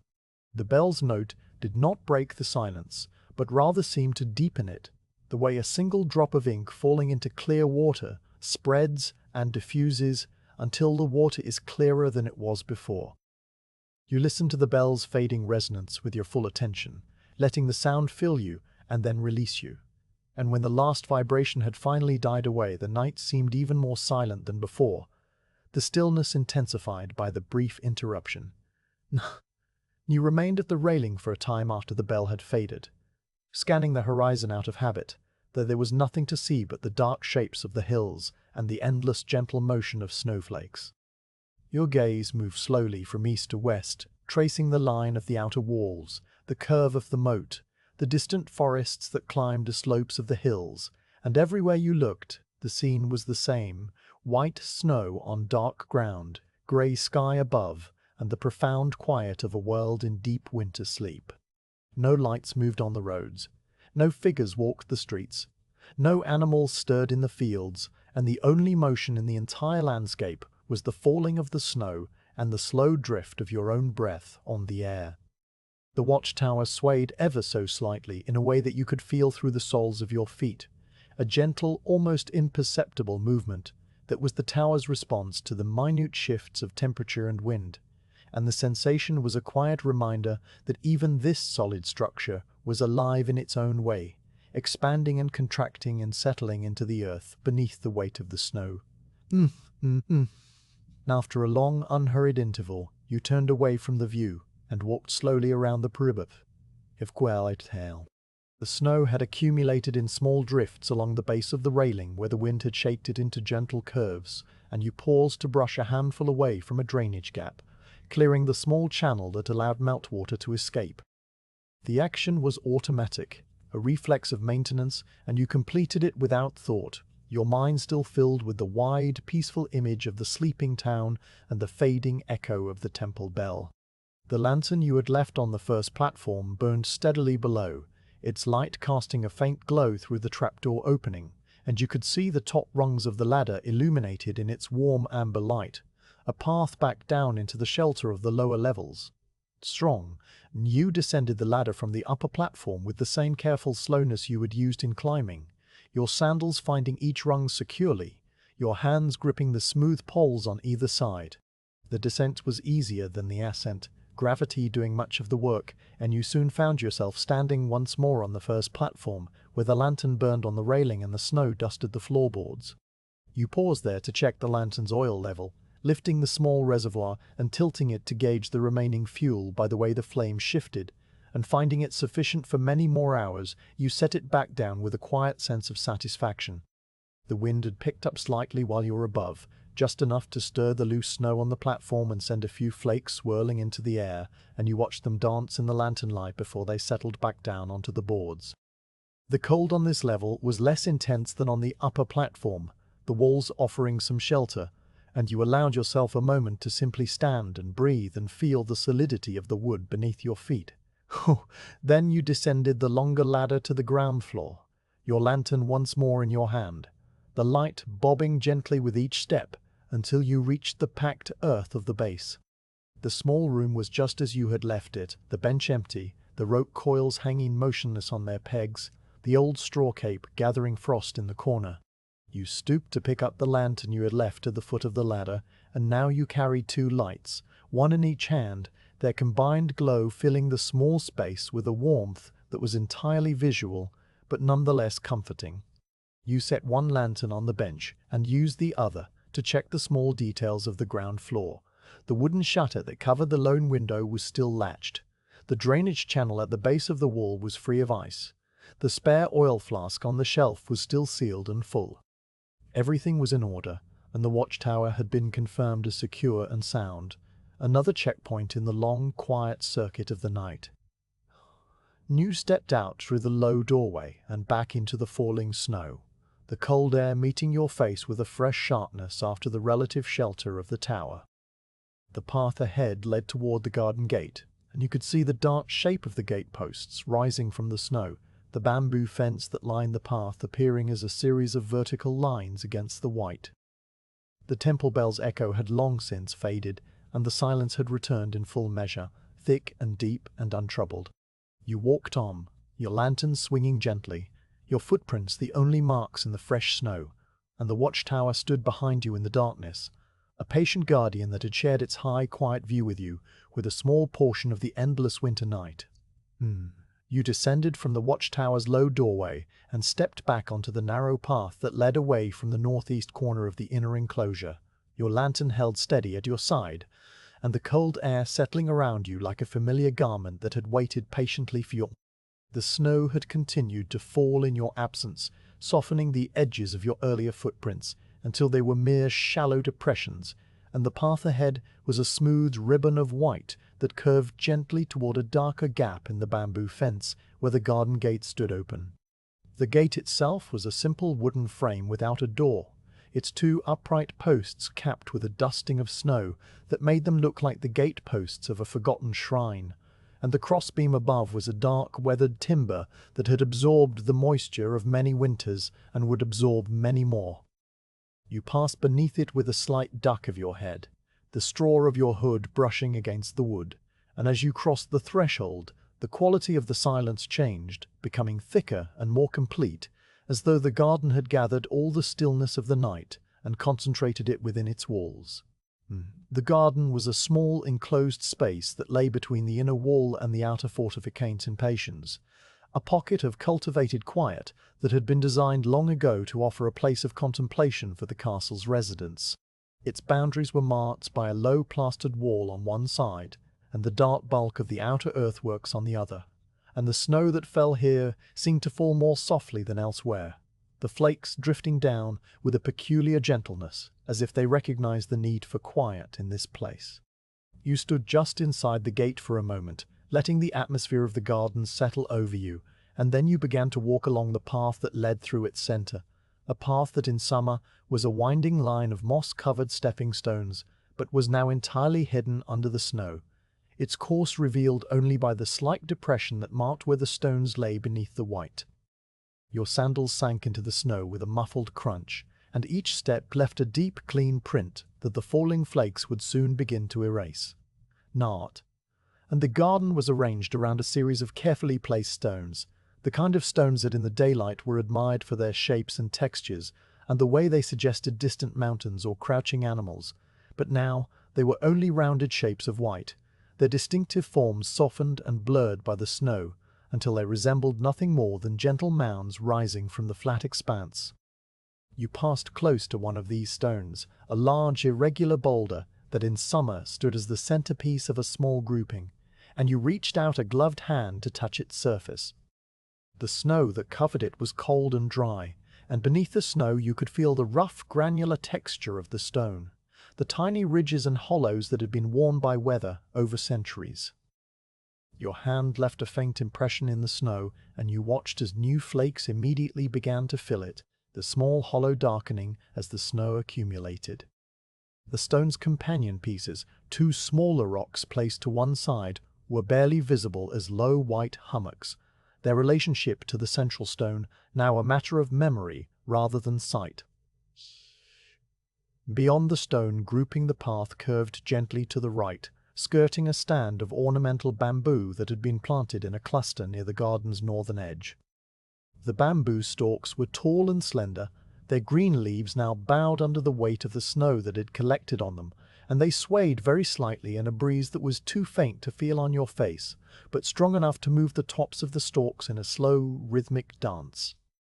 The snow slid from the leaves in small cascades as the stalks bent and straightened, each cascade a soft puff of white that fell soundlessly into the deeper snow below, and the motion was hypnotic in its slowness, a gentle, continuous shifting that seemed to breathe with a rhythm of its own. You paused to watch the bamboo for a short time, your lantern light casting long, wavering shadows of the stalks across the snow, and the slight creaking of the woody stems was the only sound in the garden, a low, intermittent murmur that was less a noise than a texture added to the silence. The path led on from the bamboo toward the center of the garden, where the ornamental pond lay hidden under its winter covering, and as you approached you began to notice the subtle changes in the pond's presence. The ground sloped downward in a gentle, almost imperceptible gradient, and the snow-covered surface ahead was flatter and more even than the surrounding areas, a smooth white plain that reflected the lantern light in a diffuse, pearlescent glow. The pond was not large, perhaps 10 paces across at its widest point, and its shape was an irregular oval that had been designed to mimic the natural pools found in mountain streams. In the warmer months the pond was a living thing, its clear water home to small golden carp that drifted among the lily pads, its surface dimpled by the drops from the bamboo waterspout that clacked rhythmically as it filled and emptied. But now the pond was frozen and silent, its life suspended beneath a sheet of ice that was itself buried under the snow. You stopped at the edge of the pond, or rather at the point where you knew the edge to be, for the snow had a light fell across smooth white its width. The ice beneath the snow was thick enough to bear a man's weight, but you did not step onto it, respecting the quiet boundary that the pond maintained even in its frozen state.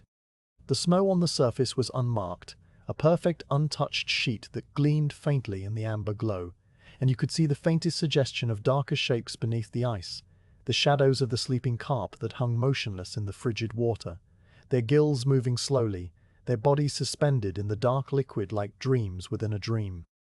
The ice itself was milky and opaque near the edges, but clearer toward the center, and where the snow was thin you could just discern the faint green tint of the water below, a color that spoke of depth and cold and the slow, patient waiting of living things for the return of spring.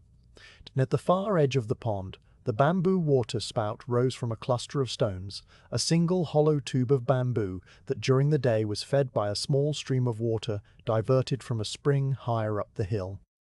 The spout was designed to fill slowly, and then tip forward when its weight reached a certain point, emptying its contents into the pond with a sharp hollow clack that echoed across the garden and was considered one of the signature sounds of this place.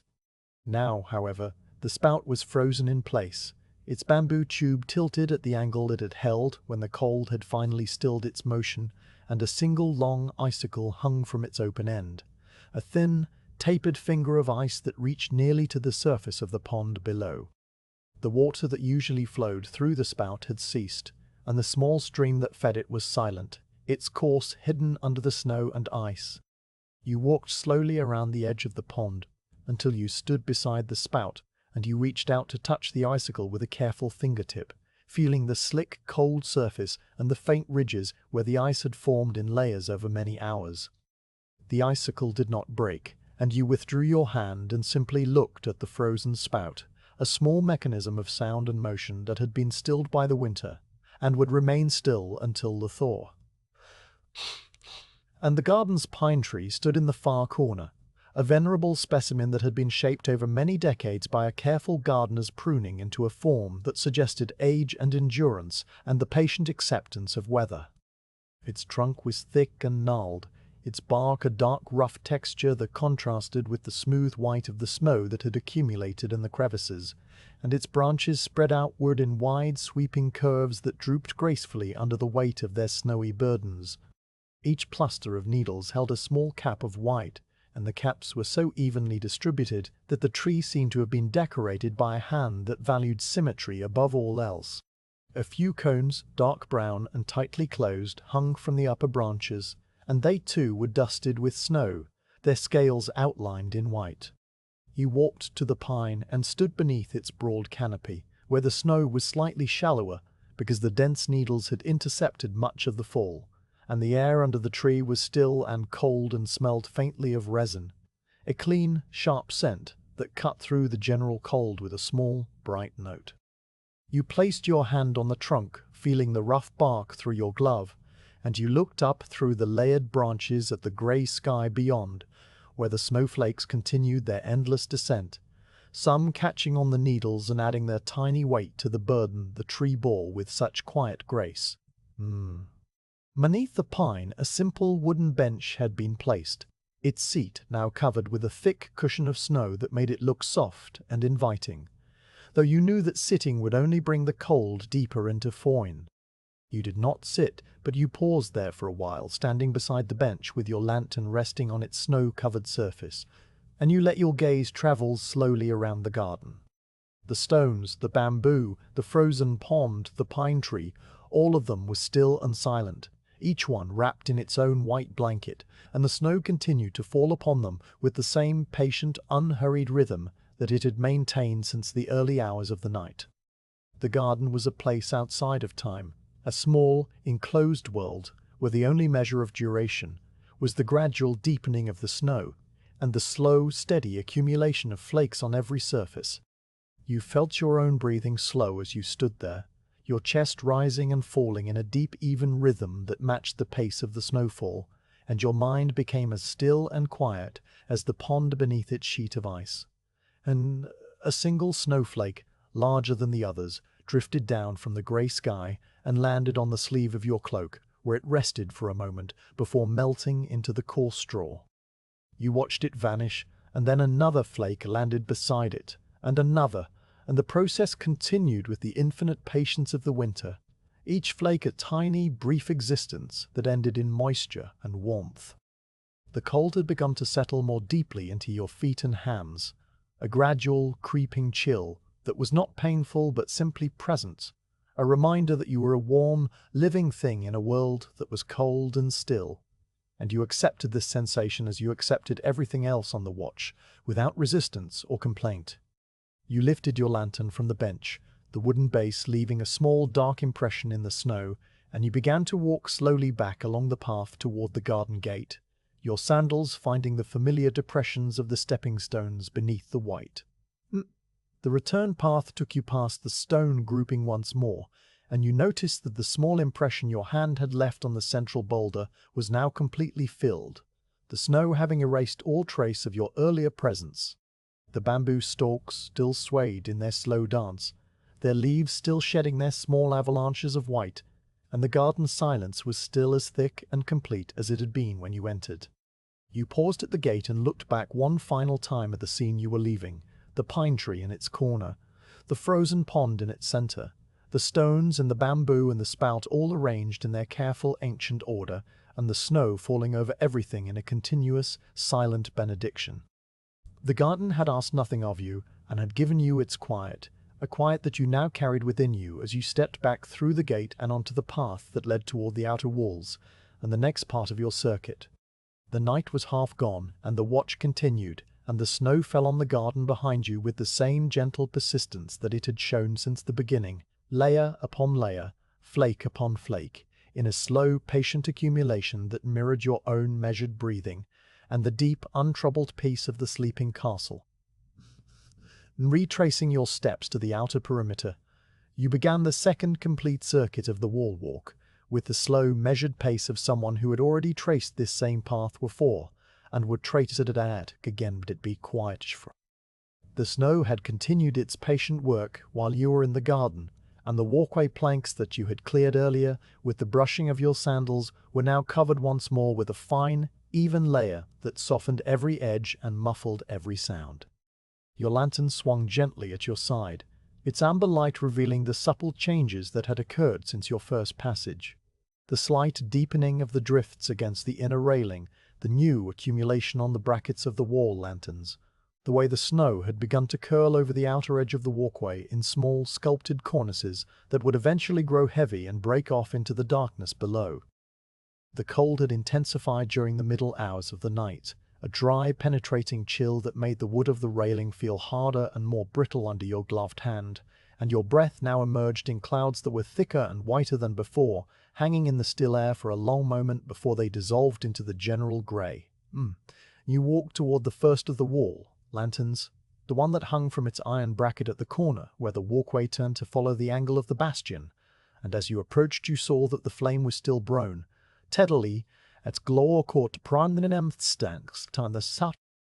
The paper shade had gathered a thin crust of frost along its upper edge, a delicate fringe of white crystals that sparkled faintly when your own lantern light touched them, and you reached up to brush the frost away with a careful sweep of your fingertips. The crystals fell in a tiny shower that was gone before it reached the walkway, and the paper beneath was dry and whole, undamaged by the cold. You lifted the lantern from its hook, tested the oil level with a gentle tilt, and found it still sufficient, the wick drawing properly, the flame steady and untroubled. When you hung it back in place, the bracket gave a soft, familiar creak, the sound of metal contracting in the cold, and you paused for a moment to listen to the small, settling noises that followed, the tick of cooling iron and the whisper of snow sliding from the roof of the nearby turret. Then continuing along the walkway, you passed the point where you had stood earlier to look down at the samurai residences, and you paused there again, more from habit than from any need to observe, your hand resting on the cold railing as you gazed out the familiar vat. The roofs below were even more deeply buried now, their ridgepoles softened into gentle curves by the accumulating snow, and the faint glow of the night lanterns behind the paper screens seemed dimmer than before, as though the sleepers within had sunk into a deeper, more profound rest as the night wore on. No smoke rose from the chimneys now, the fires having burned down to embers in their hearths, and the only sign of life was the cat you had seen earlier, which had emerged from its shelter under the porch and was now picking its way across the snowy courtyard with the delicate, deliberate steps of a creature that disliked the cold on its paws. You watched the cat for a moment as it crossed the white expanse, a small dark shape moving with purpose, and then it disappeared into the shadow of the storehouses and you moved on.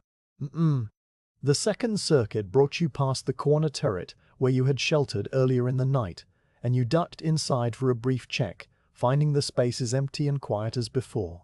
The narrow viewing slits still framing the same unchanging views of snow and darkness. The snow that had blown in through the open sides had accumulated in small, neat drifts against the inner wall, and you brushed one of them away with the side of your sandal, clearing a path to the observation point where you stood for a short time looking out at the outer bailey.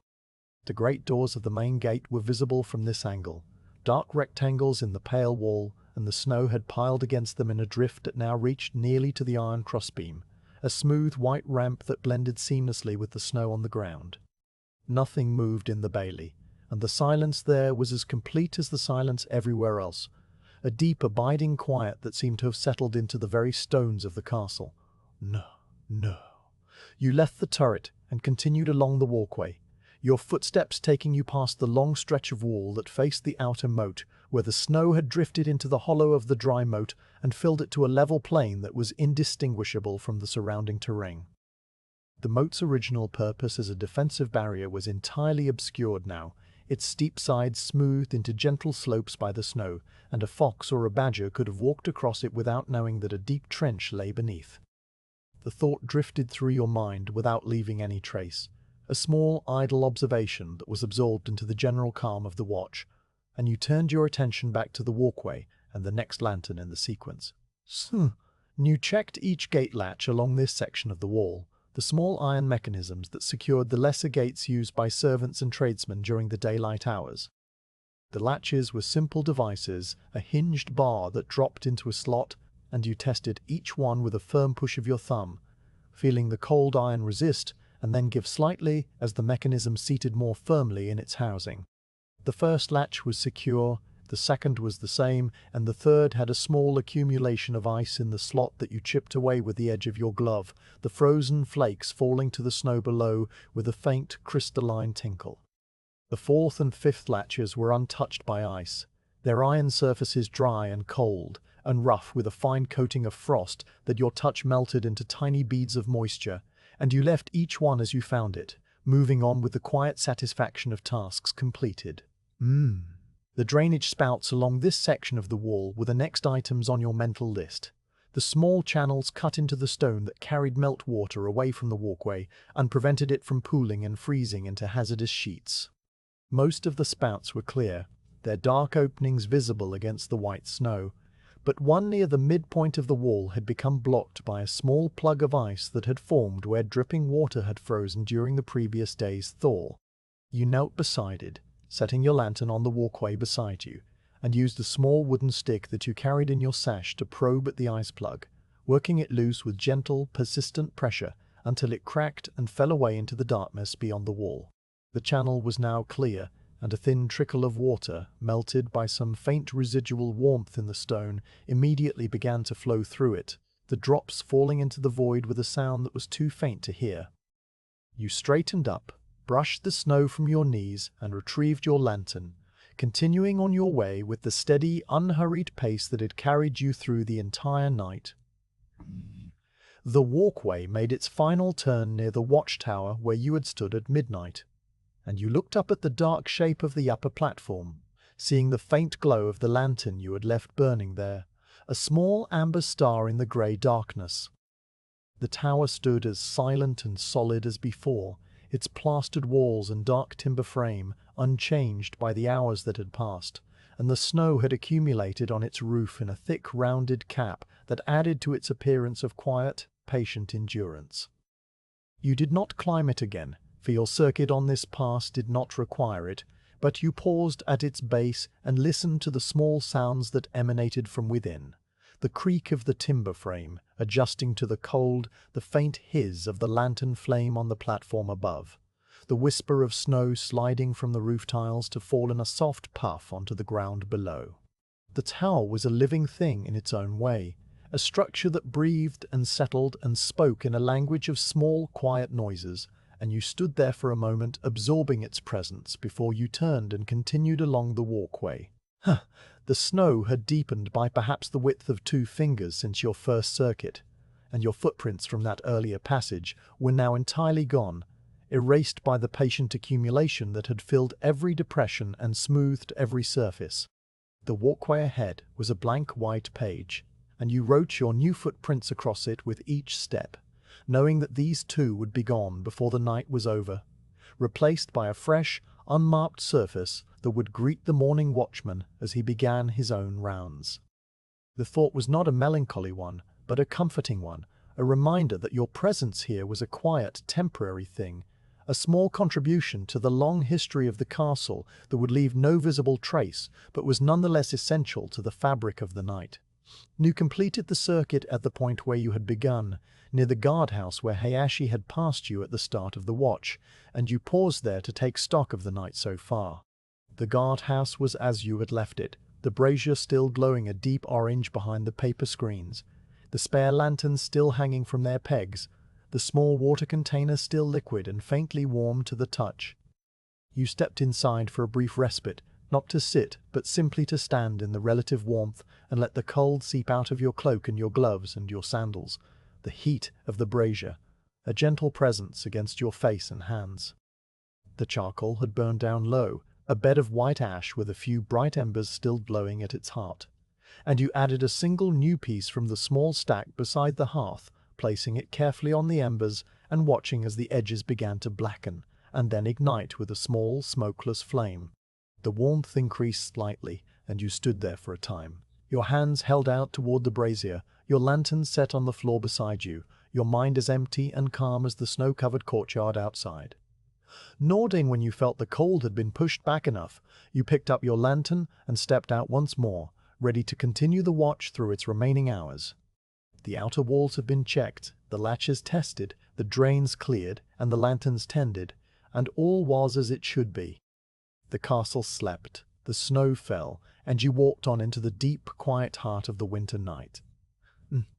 And the deepest part of the night arrived without announcement, a gradual sinking into stillness that was not marked by any bell or signal, but could be felt in the way the cold intensified and the snowfall thinned, from a steady descent into a scattering of isolated flakes that drifted down singly, each one alone in the vast grey air.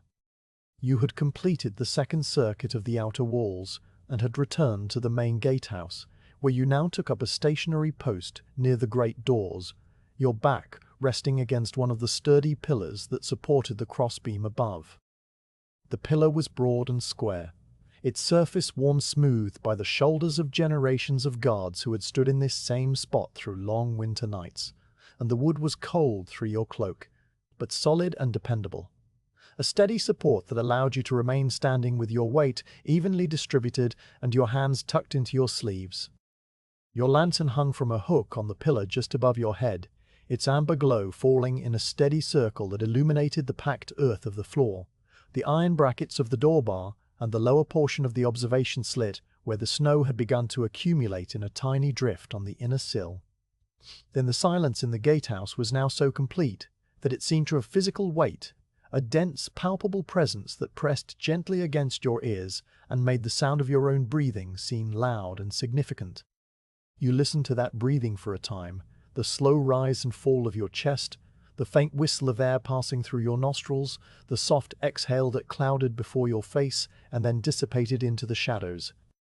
Beyond these near sounds there was nothing, no wind, no creaking of timbers, no distant voices or footsteps, only the profound, abiding quiet of a world that had surrendered entirely to sleep. The snow outside had reduced to a few scattered flakes that wandered down from the grey sky without urgency, each one taking its own path and its own time, and the accumulation on the ground had slowed to a pace that was almost imperceptible. The night was holding its breath, waiting for the first hint of dawn that was still hours away, but already beginning its slow approach from the eastern hills. The cold was at its deepest now, a dry, penetrating chill that seeped through every layer of clothing and found the skin beneath, and you could feel it settling into your feet where they rested on the cold earth of the gatehouse floor. You shifted your weight slightly from one foot to the other, a small movement that sent a brief warmth through the muscles of your legs, and then you settled back into stillness, accepting the cold as you accepted everything else on the watch.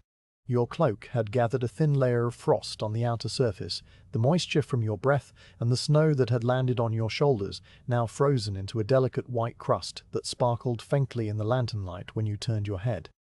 The frost did not melt, for the air was too cold for melting, and it remained as a thin, brittle shell that crackled softly when you moved your arms.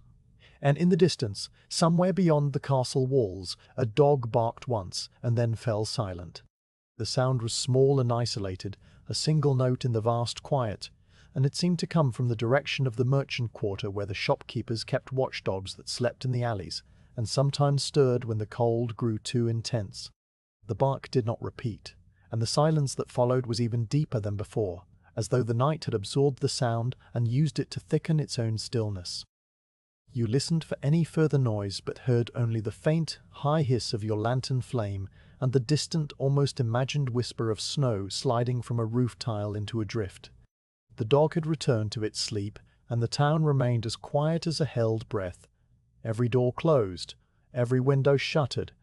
every hearth reduced to embers that glowed a dull red in the darkness of empty rooms. You turned your head slightly to look through the observation slit, and the view that met your eyes was one of absolute stillness.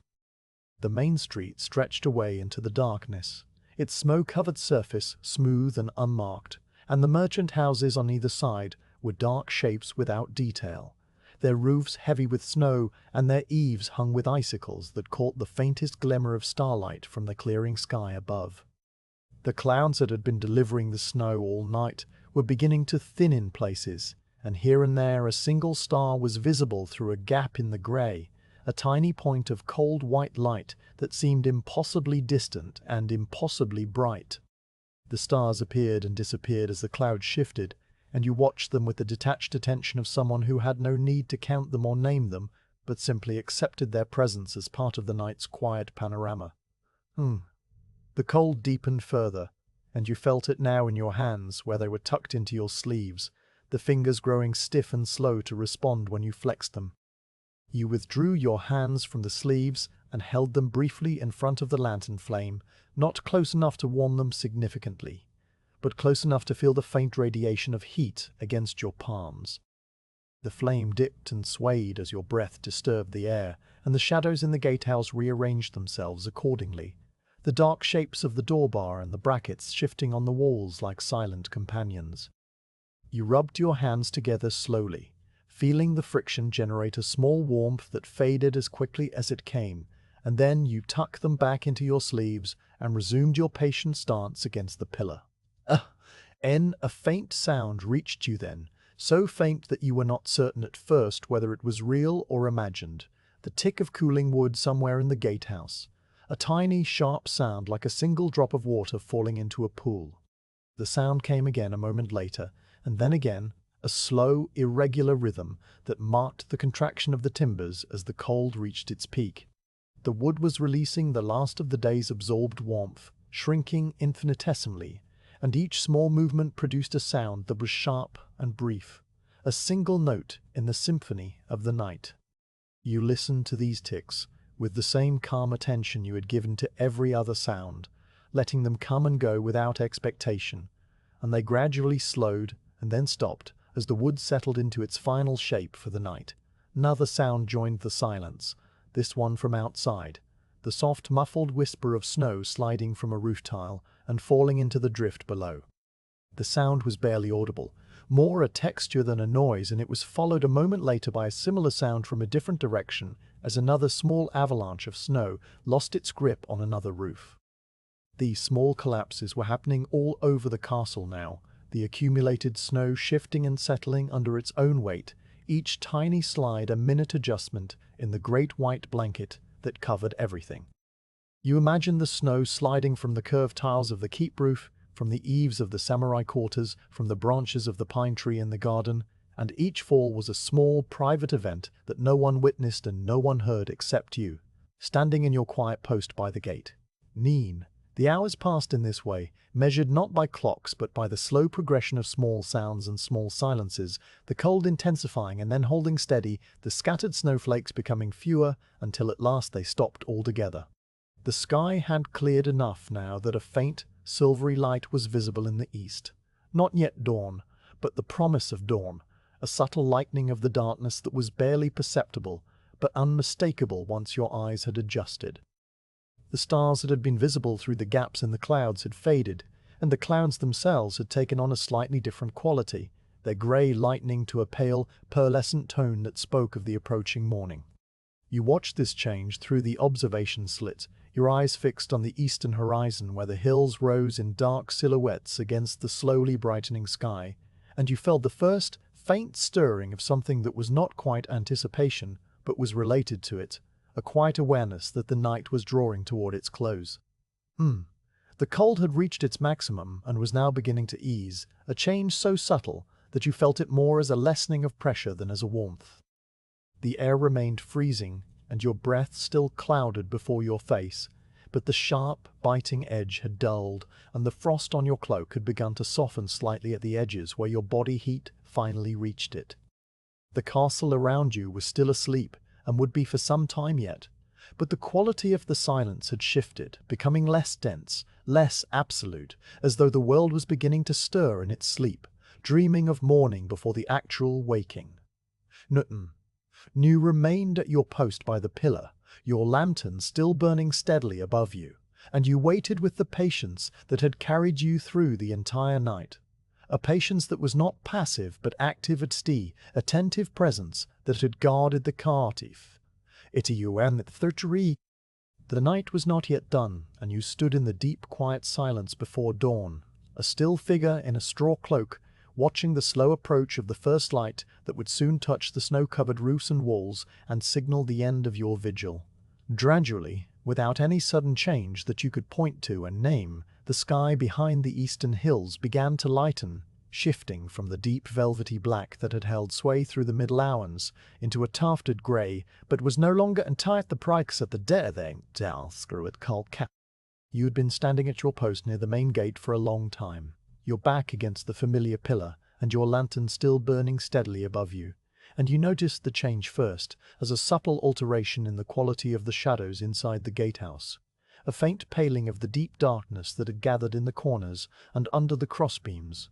The black became slate, and the details of the gatehouse interior began to emerge as pricken slowly through clear water, the grain of the doorbar, the iron heads of the nails in the brackets, the rough texture of the packed earth floor, all of them gradually reclaiming their shapes and edges as the light increased by increments so small that each one was invisible on its own, but unmistakable in their cumulative effect. They straightened up from the pillar, the frost that had formed on the outer layer of your cloak during the deepest part of the night was now beginning to soften, the delicate white crust losing its sharp crystalline edges and taking on a slight translucency as the air warmed just enough to approach the point of melting. A single drop of water formed on the tip of a straw fibre near your collar, hung there for a moment, catching the lantern light, and then fell onto the back of your glove with a tiny, cold impact that you felt rather than heard. You looked at the small dark spot it made on the fabric and then returned your gaze to the observation slit, where the view of the outside world was transforming as you watched. Spawn, and the main street of the castle town, which had been a ribbon of darkness and shadow all night, was now a pale grey stripe running down the slope toward the distant bridge, its snow-covered surface reflecting the first tentative light of the pre-dawn sky. The merchant houses on either side were emerging from the darkness as solid shapes, their roofs still heavy with snow but now visible in their full dimensions, the dark tiles and lighter thatch distinguished from one another by subtle variations in tone. The icicles that hung from the eaves were no longer invisible fingers of cold, but were now gleaming faintly, catching the growing light and throwing it back in small, brief sparkles that appeared and vanished as the angle of the light shifted. The snow on the street was perfectly smooth, unmarked by any footprint or cart track, and it glowed with a soft, pearlescent luminescence that seemed to come from within the snow itself rather than from the sky above. The whole town was emerging from the darkness like a painting being slowly revealed by the lifting of a thin cloth, each detail appearing in its own time and in its own way. The sky above the eastern hills had taken on a definite color now, a pale washed blue-gray that held a hint of warmer tones beneath the surface, a promise of the golden rose that would soon spread across the horizon when the sun finally broke free of the hills. The clouds that had delivered the snow through the night were breaking apart, their edges softening and dispersing, and the gaps between them were widening to reveal a high, clear sky that was the color of a pearl. The stars that had been visible during the clearing of the night had faded entirely, one by one, until only the faintest point of light remained directly overhead, and then that too was gone, absorbed into the growing brightness of the morning.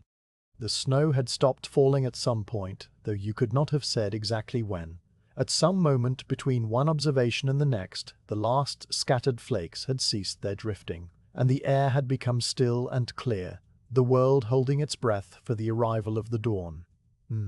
And sound broke the silence. The first sound of the waking world, a rooster crowed from somewhere in the town below, a long wavering call that rose and fell and then cut off abruptly, leveled stly, The sound was not loud, muffled as it was by the snow and the distance, but it was distinct and clear, a bright thread of life woven into the quiet fabric of the dawn. You listened to the roosters as you had listened to the temple bell at midnight, with the same calm, accepting attention, and their crowing seemed to mark a boundary between the deep stillness of the night and the slow stirring of the day that was now beginning. And, following the roosters, other small sounds began to emerge from the silence. A shutter creaked open somewhere in the merchant quarter, the wood scraping against its frame as a shopkeeper prepared to begin the day's business. A dog barked once, a short, sharp sound that was quickly silenced, and then the faint, distant murmur of voices reached you, too far away for the words to be distinguished, but close enough to register as human presence, the sound of people greeting each other in the early morning, their tones low and unhurried. The world was waking slowly, reluctantly, as though the deep sleep of the winter night was a comfortable blanket that no one wished to cast aside, and each small sound was a gentle nudge rather than a jarring alarm. Within the castle compound, the first signs of morning activity began to appear. A servant emerged silently from a side door of the kitchen building, a figure in a plain dark robe who carried a wooden bucket toward the water cistern, his footsteps leaving a line of deep prints in the snow. He did not look in your direction, absorbed as he was in his own quiet routine, and you watched him as he lifted the lid of the cistern, dipped the bucket, and then turned and carried the filled bucket back toward the kitchen, where a thin streamer of smoke was now rising from the chimney as the morning fire was stirred to life. The smoke was pale grey against the lightening sky, and it rose straight up in the still air before dispersing into the general brightness above. The smell of wood smoke reached you a moment later, a faint, clean scent that was one of the defining smells of winter mornings, and you breathed it in with a sense of quiet satisfaction. The guardhouse across the compound showed signs of activity as well. The paper screen over the doorway slid open, and a figure stepped out. A man in the same winter cloak and straw sandals that you wore, his breath clouding in the cold air as he paused to adjust his sash and settle his side at his side. This was your replacement, a guard named Takeda, whom you had known for years, a quiet, steady man with a calm face and a deliberate manner that suited the early morning watch. He saw you standing at the gatehouse and raised a hand in a slow, wordless greeting, and you raised your own hand in return, the gesture containing within it the summary of the night. All was well. Nothing had moved. The snow was deep. The castle was at peace. He began to walk toward you along the path that you yourself had walked so many times during the night, his sandals crunching in the snow, and you prepared to meet him at the gatehouse entrance and hand over the watch. Before he reached you, you took a final moment to look around the gatehouse and ensure that everything was in order for his arrival. The great doors were still closed and barred, the observation slit was clear, The lantern above your head was still burning with a steady flame, though its oil reservoir was now low and would need refilling before the next night. You lifted the lantern from its hook and extinguished the flame with a gentle puff of breath, the wick glowing orange for a moment before it faded to black, and a thin wisp of smoke curled upward and vanished. The lantern was warm in your hand, the paper shade still intact, and you set it on the shelf beside the spare lamps where the day guard would find it and refill it. The gatehouse was now lit only by the growing light of dawn, the shadows retreating into the corners and the details of the timber and plaster standing out clearly in the soft grey illumination. The space felt different now than it had during the night, less enclosed and mysterious, more ordinary and familiar, but the peace that had filled it through the long hours was still present, a quiet residue that would linger until the next watch began. Nascentita arrived at the gatehouse entrance, his footsteps slowing as he approached, and he paused on the threshold to bow. The bow was shallow and wordless, the standard greeting between guards exchanging duty, and you returned it with the same shallow bow, your hands resting at your sides and your eyes meeting his for a brief moment. His face was calm and slightly puffy from sleep, the face of a man who had risen from a worn futon and was still adjusting to the cold, and he looked past you into the gatehouse, taking in the barred doors and the quiet order of the space with a single, practiced glance. You did not need to tell him anything, for there was nothing to tell. The night had passed without event, and the castle was as it had been when the sun set. He stepped inside and you stepped out. The exchange of positions, a simple choreographed movement that you had performed hundreds of times before and would perform hundreds of times again. And outside the gatehouse, the morning was now fully established. The sky a pale, clear blue-grey that was brightening toward a soft gold in the east, where the sun was about to crest the hills. The snow that covered the courtyard and the roofs and the walls was glowing with a faint, rosy tint, the first direct light of the sun catching the highest points and spreading downward in a slow, warm wash of color. The air was still cold and your breath still ploughed it, but the bitter edge of the deep night was gone, replaced by a clean, fresh chill that felt invigorating rather than penetrating. You turned and began to walk slowly along the path that led toward the lower barracks, the same path you had walked in the opposite direction at the start of your watch, and the snow crunched softly under your sandals as you walked. The path had been swept earlier by the servants, the snow pushed aside to create a clear walkway, and the packed surface was firm and even beneath your feet. And as you walked, you passed the familiar landmarks of the compound in the morning light, the storehouses with their shutters still closed, the samurai quarters where the shutters still closed, the samurai quarters where the screens were now beginning to slide open as the off-duty guards stirred and began their day, the watchtower with its upper platform glowing in the first direct rays of the sun. The garden gate was visible in the distance, its posts still capped with snow, and beyond it the pine tree stood with its branches still bowed under their white burdens, though here and there a small avalanche of snow fell as the warmth of the sun loosened the grip of the flakes on the needles. The bamboo waterspout was still frozen, its icicle still hanging, but the tip of the icicle was now glistening with moisture as the first faint melting began. The garden was stirring, the world was stirring, and you walked through it all with the slow, steady pace of someone who had spent the night in quiet vigilance and was now returning to the warmth and rest that awaited. The lower barracks were a modest building near the outer wall, a long, low structure with a tiled roof and paper screens that glowed faintly from the braziers burning within. You slid open the door to your small quarters and stepped inside, feeling the immediate embrace of the warmer air, the smell of charcoal and straw, and the faint, clean scent of the cedarwood that lined the walls. The room was simple, a single futon laid out on the tatami matting, a small wooden chest for your belongings, a brazier that had been banked and was still giving off a gentle heat. You removed your cloak and hung it on the peg by the door,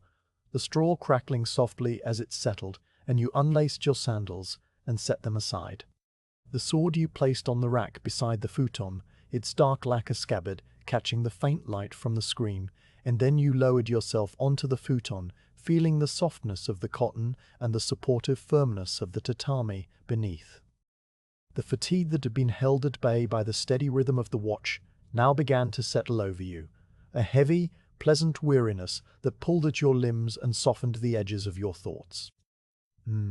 You lay back and pulled the heavy quilt over yourself, the fabric cool at first and then gradually warming as your body heat was trapped within.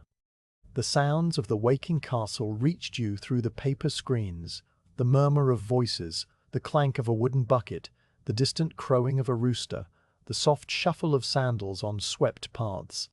These sounds were not interruptions of the peace, but part of it, the gentle music of a world that had survived the night and was now easing into the routine of the day. You closed your eyes and let the sounds wash over you, feeling the tension of the watch drain from your muscles and the deep, calm silence of the night you had guarded settle into your bones. The castle town was awake now, stirring in the soft light of the winter morning, but you had done your duty and the snow had fallen and the night had passed in unbroken peace. The last thing you were aware of before sleep took you was the faint, distant sound of the temple bell, a single low note that marked the hour of the morning, and it was as quiet and steady and reassuring as the night itself had been, a final benediction on the watch that was now complete. Now,